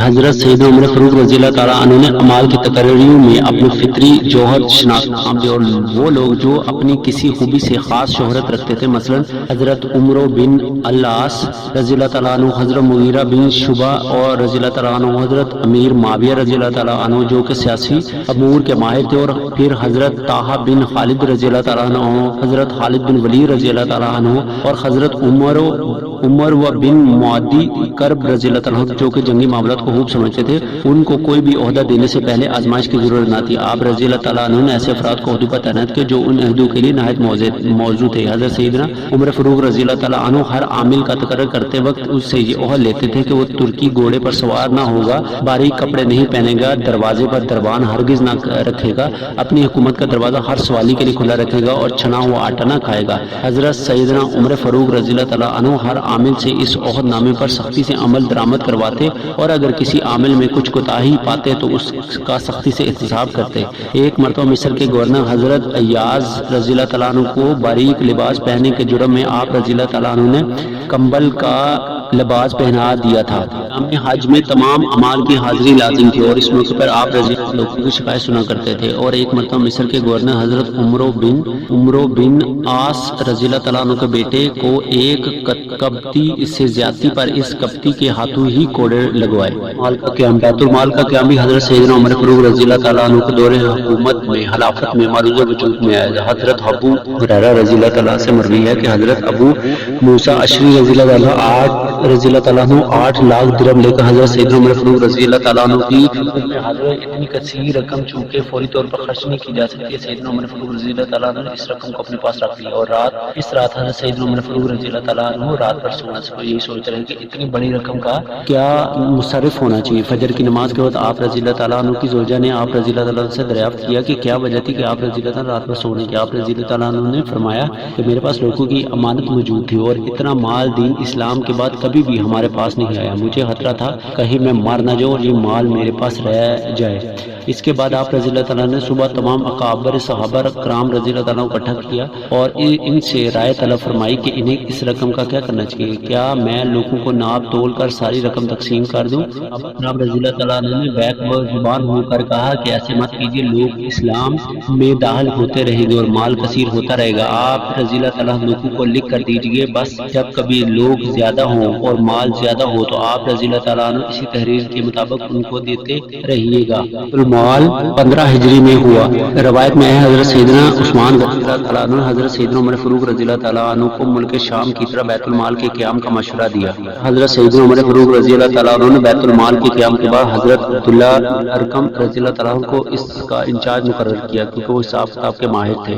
آج بیت المال آمدنی کا سب سے بڑا ذریعہ خراج تھا، کیونکہ اللہ عز و جل نے اسلام کو ملک عرب سے باہر فتح دینی شروع کی تو لشکر اسلام کے سپاہی نے تقاضا کیا کہ منقولہ علاقوں کی زمینیں ان میں تقسیم کر دیجیے۔ حضرت سیدنا عمر فاروق رضی اللہ تعالیٰ عنہ نے ان کی تجویز کو رد کر دیا اور حکم جاری کیا کہ زمینیں ان کے سابقہ مالکوں کے پاس ہی رہیں گی اور ان پر ایک ٹیکس کا نظام نافذ کیا جائے گا جس پر زمینوں کے مالک سالانہ رقم کی ادائیگی کرے گا۔ چنانچہ اس مقصد کے لیے عراق کی قابل کاج زمینوں کی پیمائش کی گئی تو ان کا رقبہ 3 کروڑ 60 لاکھ نکلا جس پر ٹیکس نافذ کیا گیا۔ عراق کی زمینوں پر نافذ ٹیکس کی سالانہ رقم 8 کروڑ 60 لاکھ درہم تھی۔ کے علاوہ دوسرے منقولہ علاقوں کی پیمائش نہیں کی گئی، ان علاقوں کی قابل کا پرانا ریکارڈ ہی قبول کیا گیا۔ مصر کا کل خراج 1 کروڑ 60 لاکھ دینار ٹھہرا۔ لشکر اسلام کے علاقوں میں حملہ آور ہوتا تو ان کے ساتھ جنگ کرنے سے پہلے انہیں اسلام کی دعوت دیتا، جو لوگ دعوت اسلام قبول کر لیتے ان کو امان دی جاتی، اس کے بعد جو لوگ دعوت اسلام قبول نہ کرتے اس سے جزیہ کا مطالبہ کیا جاتا تھا کہ انہیں امان دی جائے۔ چنانچہ بیت المال کی آمدنی کا ایک اور ذریعہ جزیہ تھا جو لشکر اسلام لوگوں کو امان دینے کے سلسلے میں حصول کرتا۔ تاریخ ہوا ہے کہ اگر کسی وجہ سے لشکر اسلام نے ان لوگوں کو امان دینے کا فیصلہ واپس لیا تو ان کی ادا کردہ رقم کو واپس لوٹا دی۔ حضرت سیدنا عمر فاروق رضی اللہ تعالیٰ عنہ نے جو زمینیں مسلمانوں کی ملکیت تھیں ان پر حراج کی بجائے عشر کا نظام رائج کیا، جس کے مطابق وہ اپنی پیداوار کا 10واں حصہ بیت المال میں جمع کروانے کے پابند تھے۔ اشور کا نظام سیدنا عمر فاروق رضی اللہ تعالیٰ عنہ نے ایجاد تھی، جس کے مطابق جب بھی کوئی مسلمان تاجر اپنا سامان تجارت دوسرے ملک لے کر جائے گا تو وہ پہلے اپنے مال کا 10% ٹیکس بیت المال میں جمع کروائے گا اور اسی طرح دوسرے ملک سے اپنے سامان تجارت فروخت کرنے والے تاجر بھی اپنے مال کا 10% ٹیکس بیت المال میں جمع کروائیں گے۔ زکوٰۃ سیدنا عمر فاروق رضی اللہ تعالیٰ عنہ نے زکوٰۃ کا نظام بھی بیت المال سے منسلک کر دیا اور مسلمانوں کے اموال پر سالانہ 2.5% جو زکوٰۃ وصول کی جاتی وہ بیت المال میں جمع کی جاتی اور بوقت ضرورت اسے مختلف مصارف میں خرچ کیا جاتا۔ صدقات حضرت سیدنا عمر فاروق رضی اللہ تعالیٰ عنہ نے لوگوں کو اپنے صدقات خیرات بھی بیت المال میں جمع کروانے کی ہدایت کی تاکہ بوقت ضرورت ان کا بہترین استعمال کیا جا سکے۔ بیت المال کی آمدنی کا ایک اور بڑا ذریعہ مال غنیمت تھا جو لشکر اسلام جنگ کی صورت میں مخالفین کی شکست کے بعد حاصل کرتے تھے۔ حضرت سیدنا رضی اللہ تعالیٰ عنہ نے اپنے سپہ سالار پر یہ واضح کیا تھا کہ وہ مال غنیمت کا 5واں حصہ بیت المال میں جمع کروائیں، جبکہ باقی 4 حصے اپنی فوج میں برابر تقسیم کر دیں۔ بیت المال کے اخراجات: حضرت سیدنا عمر فاروق رضی اللہ تعالیٰ عنہ نے بیت المال کے اخراجات کے لیے مدارج مقرر فرمائے، جن کے تحت بیت المال کی رقم کو خرچ کیا جاتا رہا۔ حضرت سیدنا عمر فاروق رضی اللہ عنہ نے حضور نبی کریم صلی اللہ علیہ وسلم اور حضرت سیدنا ابوبکر صدیق رضی اللہ تعالیٰ عنہ کے دور کی طرح وظائف کا سلسلہ جاری رکھا، جس کے تحت مساکین اور فقراء کو بیت المال سے ماہانہ خرچ دیا جاتا رہا۔ اس کے علاوہ مال غنیمت اور دیگر اموال کی تقسیم اور ان کا پیمانہ بھی مقرر کیا گیا۔ سیدنا عمر فاروق رضی اللہ تعالیٰ عنہ کا وظیفہ: حضرت عمر فاروق رضی اللہ تعالیٰ عنہ خلیفہ مقرر ہونے سے پہلے تجارت کیا کرتے تھے، جس کے ذریعے وہ اپنے اہل و عیال کے گزر بسر کا انتظام کرتے تھے۔ جب آپ رضی اللہ تعالیٰ عنہ کے کندھوں پر خلافت کا بوجھ ہے تو تجارت کو مزید جاری رکھنا ممکن نہ رہا، چنانچہ لوگوں نے آپ رضی اللہ تعالیٰ عنہ کو حضرت سیدنا ابوبکر صدیق رضی اللہ تعالیٰ عنہ کی طرح بیت المال سے وظیفہ لینے کی تجویز پیش کی۔ حضرت سیدنا عمر فاروق رضی اللہ تعالیٰ عنہ نے اپنے لیے وہی وظیفہ مقرر کیا جو حضرت سیدنا ابوبکر صدیق رضی اللہ تعالیٰ عنہ کے لیے مقرر تھا۔ حضرت کچھ عرصہ گزرنے کے بعد یہ وظیفہ آپ رضی اللہ تعالیٰ عنہ کے لیے ناگزیر ہو گیا اور گزر بسر میں مشکلات کا سامنا کرنا پڑا۔ حضرت سیدنا علی رضی اللہ تعالیٰ عنہ نے آپ رضی اللہ تعالیٰ عنہ کے وظیفے میں اضافے کی درخواست دیگر اکابر صحابہ کرام رضی اللہ تعالیٰ عنہ کے سامنے کی، جس پر تمام صحابہ کرام رضی اللہ تعالیٰ عنہ نے متفقہ طور پر حضرت سیدنا عمر فاروق رضی اللہ تعالیٰ عنہ کے وظیفے میں اضافے کی منظوری دے دی کہ وظائف عمر فاروق رضی اللہ تعالیٰ عنہ نے ایسے غیر مسلم جو کہ مفلس اور نادر تھے ان کے لیے بیت المال سے وظائف مقرر کی اور بیت المال میں ہدایت کی کہ جب یہ لوگ خوشحال ہوتے ہیں تو ہم ان سے جزیہ لیتے ہیں، اور جب یہ مجبور اور بے سہارا ہوتے ہیں تو ہم انہیں کیوں بھول جائیں۔ حضرت سیدنا رضی اللہ تعالیٰ عنہ کے دور خلافت کا ایک سنہری پہلو یہ بھی ہے کہ آپ رضی اللہ تعالیٰ عنہ بیت المال کی اضافی رقم سے بہت سی تعمیرات بھی کروائے، جن میں سب سے اہم سڑکوں کی تعمیر تاکہ لوگوں کے آمد و رفت میں آسانی ہو۔ اس مقصد کے لیے سڑکوں کا جال بچایا گیا، پل تعمیر کیے گئے، چوکیاں قائم کی گئی۔ 17 ہجری میں حرمین شریفین کے درمیان سڑک کا کام مکمل ہوا، جہاں ہر منزل پر ایک فوجی چوکی قائم کی گئی، سرائے بنائے گئے، ہر منزل پر پانی کا انتظام کیا گیا، جس کے لیے کئی کنویں چشمے تعمیر کیے۔ حجاج کرام کو حج کی بہترین سہولت میسر کرنے کے لیے ہر ممکن اقدامات کیے گئے۔ سیدنا عمر فاروق رضی اللہ تعالیٰ عنہ کے دور حکومت میں کئی نئے شہر بھی آباد کیے گئے، جن کا مقصد دفاع اسلام کو مضبوط کرنا تھا۔ حضرت سیدنا عمر فاروق رضی اللہ تعالیٰ عنہ کے دور خلافت میں ایک اور سنہری کام نہروں کی تعمیر کا ہوا۔ آپ رضی اللہ تعالیٰ عنہ نے تمام منقولہ علاقوں کی زمینوں کی پیمائش اور ریکارڈ کے بعد ان زمینوں پر باقاعدہ کاشتکاری کے لیے نہری نظام وضع کیا، جس کے بدولت لاکھوں ایکڑ بنجر زمینیں میں سیراب ہوا اور کاشتکاری میں اضافہ ہوا۔ سیدنا عمر فاروق عنہ کے دور خلافت کا نہری نظام دنیا کا سب سے بڑا نہری نظام تھا، جس کے لیے دریائے نیل سے فساد شہر کے لیے ایک نہر نکالی گئی، جس کی لمبائی 49 میل تھی، جس میں سے جہاز گزر کر مدینہ منور کی بندرگاہ پر لنگر انداز ہوتے تھے۔ علاوہ دریائے دجلہ سے 9 میل لمبی ایک نہر نکالی گئی جو بصرہ شہر کو سیراب کرتی تھی۔ اس کے علاوہ بے شمار نہریں بنائی گئی، جن کی وسعت کا اندازہ اس سے ہوتا ہے کہ جب نہروں کی تعمیر ہو رہی تھی اس وقت صرف شعبہ مصر میں 1,20,000 سالانہ کام کر رہے تھے۔ توسیع: حضرت سیدنا عمر فاروق رضی اللہ تعالیٰ عنہ کے دور خلافت میں فتوحات کا دائرہ وسیع ہوا اور لوگ جو دار اسلام میں داخل ہونے لگے، تو ہر سال حج کرنے والے زائرین کی تعداد میں بھی اضافہ ہونے لگا، جس کے باعث بیت اللہ شریف کی توسیع ناگزیر ہو گئی۔ آپ رضی اللہ تعالیٰ عنہ نے 17 ہجری میں بیت اللہ شریف کے گرد و پیش کے مکانات خرید کر گرا دیے اور اس جگہ کو بیت اللہ شریف کے شہر میں شامل کر کے 4 دیواری تعمیر کروا دی۔ اس کے علاوہ آپ رضی اللہ تعالیٰ عنہ نے بیت اللہ شریف کی آرائش و زیبائش میں بھی بھرپور توجہ دی۔ نبی صلی اللہ علیہ وسلم کی توسیع: 17 ہجری میں حضرت سیدنا رضی اللہ تعالیٰ عنہ نے مسجد نبوی کی توسیع کا بھی حکم دیا، کیونکہ حضور نبی کریم صلی اللہ علیہ وسلم منسوب اس شہر کی آبادی روز روز بڑھ رہی تھی اور باہر سے بھی لوگ حضور نبی کریم صلی اللہ علیہ وسلم سے محبت کی خاطر مدینہ منورہ میں آباد ہو رہے تھے، اور ان سب کی خواہش ہوتی تھی کہ وہ مسجد نبوی صلی اللہ علیہ وسلم میں ادا کرے، جس کی وجہ سے مسجد نبوی صلی اللہ علیہ وسلم نمازوں کے لیے کم پڑ رہی تھی۔ غلہ کی گودام: حضرت سیدنا عمر فاروق رضی اللہ تعالیٰ عنہ نے غلے کو محفوظ رکھنے کے لیے تاکہ میں کسی بھی قسم کی کوئی پریشانی نہ ہو غلے کے گودام تعمیر کرے، جس میں سرکاری غلے کو محفوظ رکھا جائے۔ دریاؤں پر باندھ کی تعمیر: حضرت سیدنا عمر فاروق رضی اللہ تعالیٰ عنہ نے دریاؤں پر باندھ تعمیر کرے تاکہ سیلاب کے دنوں میں جو پانی شہروں میں داخل ہو کر تباہی مچاتا تھا اس سے محفوظ رہ سکے۔ لیے آپ رضی اللہ تعالیٰ عنہ نے سب سے پہلے مکہ مکرمہ میں باندھ تعمیر کرے تاکہ بیت اللہ شریف اور اس کے حدود جو کہ عموماً سیلاب کے دنوں میں پانی سے باہر جاتی تھی اس کی روک تھام ہو۔ مہمان خانوں کی تعمیر: حضرت سیدنا عمر فاروق رضی اللہ تعالیٰ عنہ نے اپنے دور خلافت میں مہمان خانوں کی بھی تعمیر فرمائی تاکہ دوسرے شہروں سے آئے ہوئے مسافروں بچوں کو کسی بھی قسم کی پریشانی نہ ہو، اس مقصد کے لیے سب سے پہلے کوفہ میں ایک مہمان خانہ تعمیر کیا گیا، فوج کا محکمہ۔ حضور نبی کریم صلی اللہ علیہ وسلم، حضرت عمر فاروق، ابو بکر صدیق رضی اللہ تعالیٰ عنہ اور حضرت سیدنا عمر فاروق رضی اللہ تعالیٰ عنہ کو ابتدائی زمانے خلافت میں فوج کا باقاعدہ محکمہ موجود نہ تھا، اور نہ ہی تنہا در فوج موجود تھی۔ جب بھی کبھی جہاد کا موقع ہوتا تو اعلان کیا جاتا، جس پر ہزاروں مسلمان رضاکارانہ طور پر جہاد کے لیے تیار ہو جاتے۔ حضرت سیدنا عمر فاروق رضی اللہ تعالیٰ عنہ نے رفتہ رفتہ پھیلتی ہوئی اسلامی حکومت کی ضرورت کو مدنظر رکھتے ہوئے فوج کا محکمہ قائم کیا، جس میں باقاعدہ لوگوں کو بھرتی کیا گیا اور ان کی تنخواہ مقرر کی گئی تاکہ بوقت ضرورت اس بات کا انتظار نہ کرنا پڑے کہ کیا جا سکے۔ محکمہ فوج کے قیام کے بعد حضرت سیدنا عمر فاروق رضی اللہ تعالیٰ عنہ نے مدینہ منورہ، فلسطین، اردن، حمص، دمشق، مصر، موصل، بصرہ اور کوفہ میں فوجی مراکز قائم کیے۔ اس کے علاوہ اسلامی مملکت کے مختلف حصوں میں چھاؤنیوں کی تعمیر کی گئی، بیراقوں کی تعمیر کی گئی اور اس بات کا حیث رکھا گیا کہ فوج کی باقاعدہ تربیت کی جائے اور انہیں ہر قسم کی سہولیت دی جائے۔ کا نظام حضرت سید عمر فاروق رضی اللہ تعالیٰ عنہ شمار صحابہ کرام رضی اللہ تعالیٰ عنہ خود دور جہالت میں بھی پڑھے لکھے تھے اور ایمان لانے کے بعد اپنی تعلیم سے دوسروں کو بھی مستفیض کیا۔ یہی وجہ تھی کہ آپ رضی اللہ تعالیٰ عنہ نے دور خلافت میں تعلیم کے لیے باقاعدہ ایک محکمہ قائم کیا۔ آپ رضی اللہ تعالیٰ عنہ نے نصاب تعلیم قرآن پاک کی ناظرہ تعلیم اور حفظ قرآن پاک، عربی لغت اور عربی ادب کی تعلیم کو نصب تعلیم کا جزو بنایا اور اپنے اس مقصد کے لیے استادہ کا بندوبست بھی کیا جو ان شعبوں کے ماہر تھے۔ رفتہ رفتہ جب نظام تعلیم چل پڑا تو آپ رضی اللہ تعالیٰ عنہ نے نظام تعلیم حدیث فقہ کی تعلیم اور فن کتابت کو بھی اس نصاب کا حصہ بنا دیا۔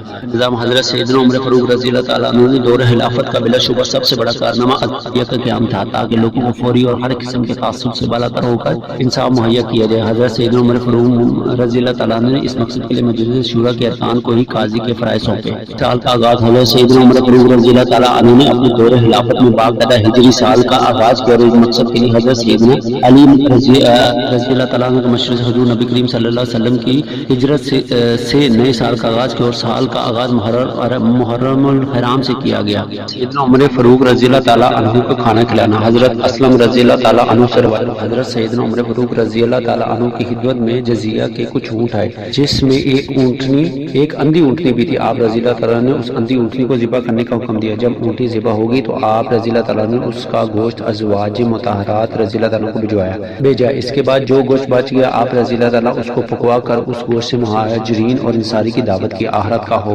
حضرت اسلم رضی اللہ تعالیٰ عنہ سے روایت ہے کہ حضرت سیدنا عمر فاروق رضی اللہ تعالیٰ عنہ روزانہ رات کو گشت کیا کرتے تھے۔ ایک دن آپ رضی اللہ تعالیٰ عنہ کو گزر ایک جگہ سے ہوا جہاں آپ رضی اللہ تعالیٰ عنہ نے ایک گھر میں چھوٹے بچوں کو روتے ہوئے دیکھا۔ آپ رضی اللہ تعالیٰ نے ان بچوں کی ماں سے دریافت کیا، اے اللہ کی بندی تیرے بچے کیوں رو رہے ہیں؟ اس عورت نے کہا یہ بھوک سے روتے ہیں۔ آپ رضی اللہ تعالیٰ نے پوچھا تو اس ہانڈی میں کیا ہے جو تو نے چولہے پہ چڑھا رکھا ہے؟ اس عورت نے کہا گھر میں پکانے کو کچھ نہیں اور میں نے بچوں کو تسلی دینے کی خاطر ہانڈی میں پانی ڈال کر چولہے پہ چڑھا رکھا ہے۔ حضرت سیدنا عمر فاروق رضی اللہ تعالیٰ عنہ اس عورت کو بات سن کر رو دیا۔ آپ رضی اللہ تعالیٰ عنہ نے اسی وقت دار صدقہ میں گئے اور وہاں سے آٹا، گھی، کھانے کا سامان، کھجوریں، کپڑے اور درم ایک تھیلی میں ڈالے اور مجھ سے کہا یہ تھیلا۔ میں نے عرض کیا امیر المومنین آپ رضی اللہ تعالیٰ عنہ یہ تھیلا میرے کندھے پر رکھ دے، اس تھیلے کو اس عورت کے گھر پہنچا دے۔ تو آپ رضی اللہ تعالیٰ نے مجھ سے فرمایا اے اسلم رضی اللہ تعالیٰ عنہ اس کو میں ہی لے کر جاؤں گا کیونکہ اس عورت کے متعلق آخرت میں مجھ سے سوال کیا جائے گا۔ حضرت اسلم رضی اللہ تعالیٰ فرماتے ہیں کہ میں نے وہ تھیلا حضرت سیدنا عمر فاروق رضی اللہ تعالیٰ عنہ کے کندھوں پر لاد دیا اور اس تھیلے کو لے کر وہ اس عورت کے گھر چلے گئے۔ آپ رضی اللہ تعالیٰ عنہ اس عورت کے گھر جانے کے بعد وہ سامان اتارا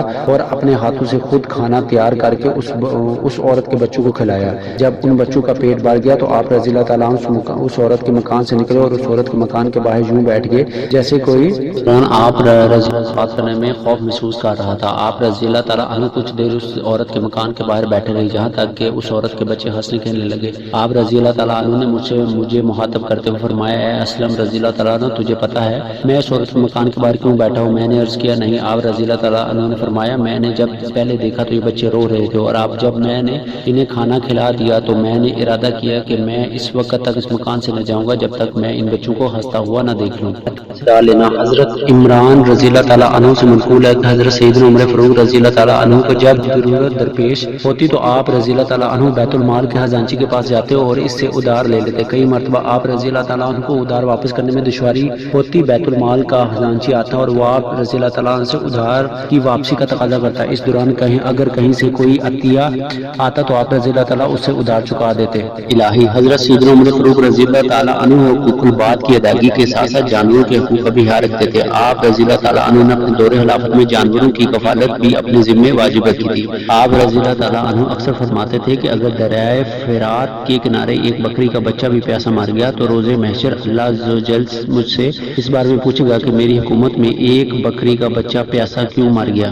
حضرت سیدنا عمر فاروق رضی اللہ تعالیٰ عنہ کی شہادت روایت میں موجود ہے کہ مدینہ منورہ میں مغیرہ بن شعبہ کا ایک نصرانی غلام فیروز ابو لولو رہتا تھا جو کہ نہون کے مارکے میں قید ہو کر مدینہ منورہ لایا گیا تھا۔ وہ ایک دن وہ حضرت سیدنا عمر فاروق رضی اللہ تعالیٰ عنہ کی خدمت میں حاضر اور کہنے لگا میرا آقا مجھ سے زیادہ محصول وصول کرتا ہے۔ حضرت سیدنا عمر فاروق رضی اللہ تعالیٰ عنہ نے اس سے محصول کی رقم دریافت کی تو اس نے کہا 2 درہم روزانہ۔ حضرت سیدنا عمر فاروق رضی اللہ تعالیٰ عنہ نے اس سے دریافت کیا کہ تم کام کیا کرتے ہو؟ اس نے کہا میں نقاشی اور نجاری کا کام کرتا ہوں۔ آپ رضی اللہ تعالیٰ عنہ نے فرمایا کہ ان ہنروں کے آگے یہ رقم زیادہ نہیں۔ فیروز ابو لولو نے جب آپ رضی اللہ تعالیٰ کا یہ فرمان سنا تو وہ آپ رضی اللہ تعالیٰ سے دل میں بغض رکھنے لگا۔ ذی الحج 23 ہجری بوقت نماز فجر جب تمام مسلمان مسجد نبی صلی اللہ علیہ وسلم میں نماز کے لیے جمع ہوئے تو فیروز ابو لولو بھی ایک تیز دار خنجر لے کر مسجد نبی صلی اللہ علیہ وسلم میں داخل ہوا۔ حضرت سیدنا عمر فاروق رضی اللہ تعالیٰ عنہ نماز کے وقت تشریف لائے اور نماز کے لیے صفیں درست کروانے لگے۔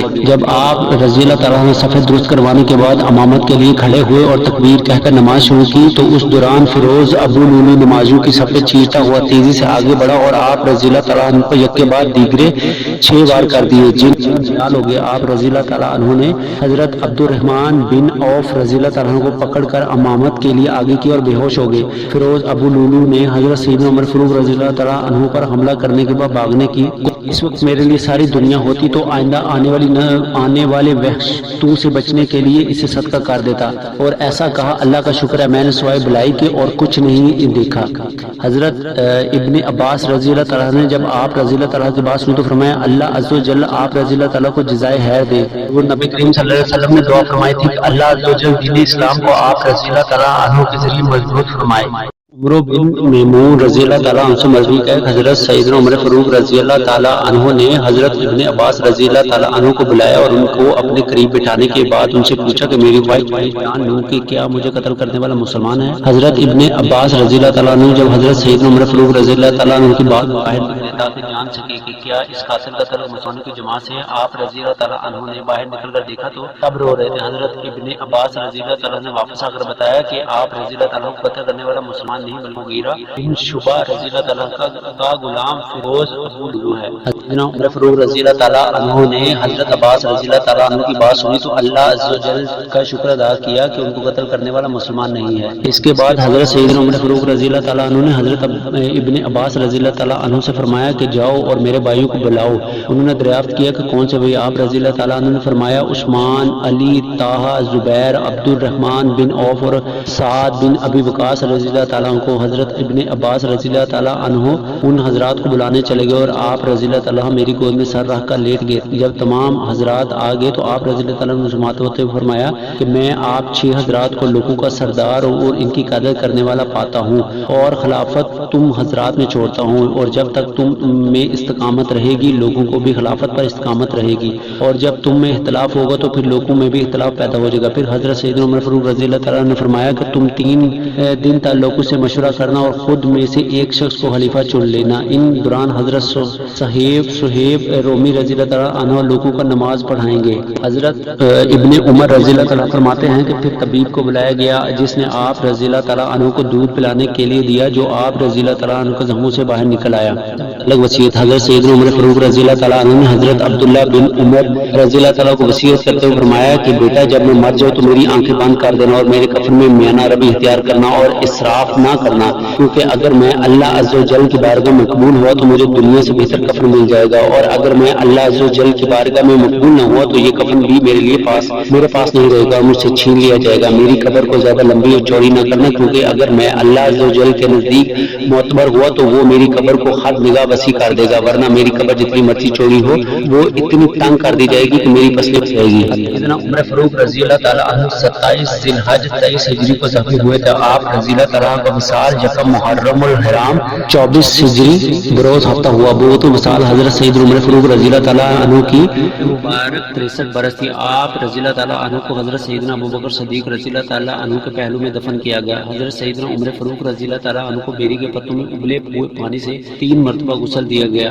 آپ رضی اللہ تعالیٰ عنہ کی نماز جنازہ حضرت صہیب رومی رضی اللہ تعالیٰ عنہ نے پڑھائی، جو کہ حضور نبی کریم صلی اللہ علیہ وسلم کے ممبر اور مزار کے درمیان ریاض الجنت میں ادا کی گئی، جبکہ حضرت سیدنا عثمان غنی، حضرت سیدنا علی المرتضیٰ، حضرت زبیر بن علوم، حضرت عبد الرحمن بن عوف اور حضرت عبداللہ بن عمر رضی اللہ تعالیٰ عنہ نے آپ رضی اللہ تعالیٰ عنہ کو قبر مبارک میں اتارا۔ سیدنا علی المرتضیٰ رضی اللہ تعالیٰ عنہ نے حضرت سیدنا عمر فاروق رضی اللہ تعالیٰ عنہ کے وصال پر فرمایا کہ دنیا میں مجھے جو شخص حضور نبی کریم صلی اللہ علیہ وسلم حضرت سیدنا ابو بکر صدیق رضی اللہ عنہ کے بعد سب سے زیادہ محبوب تھا، وہ شخص آج کفن میں لپٹا ہوا ہے۔ وہ کے وصال اپنے بیٹے حضرت عبداللہ بن عمر رضی اللہ تعالیٰ سے کہا کہ دیکھو میرے اوپر بیت المال کا کتنا قرضہ ہے، انہوں نے فرمایا 86,000۔ آپ رضی اللہ تعالیٰ عنہ نے فرمایا تم میرا تمام مال فروخت کر کے رقم بیت المال میں جمع کرا دینا، اور اگر یہ رقم ناکافی ہو تو پھر اپنے مال سے اس کو ادا کرنا، اور اگر پھر بھی ناکافی ہو تو بنی ادا بن کعب سے لے لینا، اور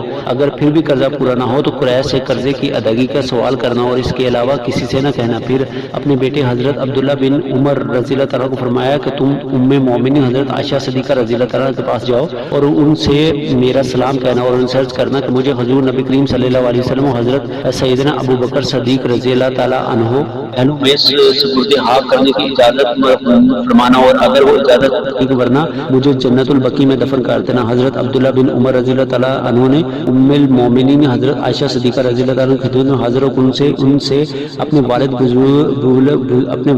کی حضرت سیدنا عمر فاروق رضی اللہ عنہ کی خواہش کا اظہار کیا۔ ام مومنین حضرت عائشہ صدیقہ رضی اللہ تعالیٰ عنہ نے فرمایا کہ وہ جگہ میں نے اپنے لیے رکھی تھی، لیکن میں عمر رضی اللہ تعالیٰ عنہ کو خود پر فوقیت دیتی ہوں۔ حضرت عبداللہ بن عمر رضی اللہ تعالیٰ نے واپس آ کر یہ بات حضرت سیدنا عمر فاروق رضی اللہ تعالیٰ عنہ کو بتائی، اور انہوں نے اللہ عز و جل کا شکر ادا کیا۔ اگر حضرت عمر فاروق رضی اللہ تعالیٰ عنہ کی سیرت کرتے ہوئے اگر کوئی لفظ یا تلفظ صحیح طرح بیان نہ کر سکتا ہوں میں، تو میں اللہ تعالیٰ کے حضور اور آپ سب سے معافی کا طلبگار ہوں۔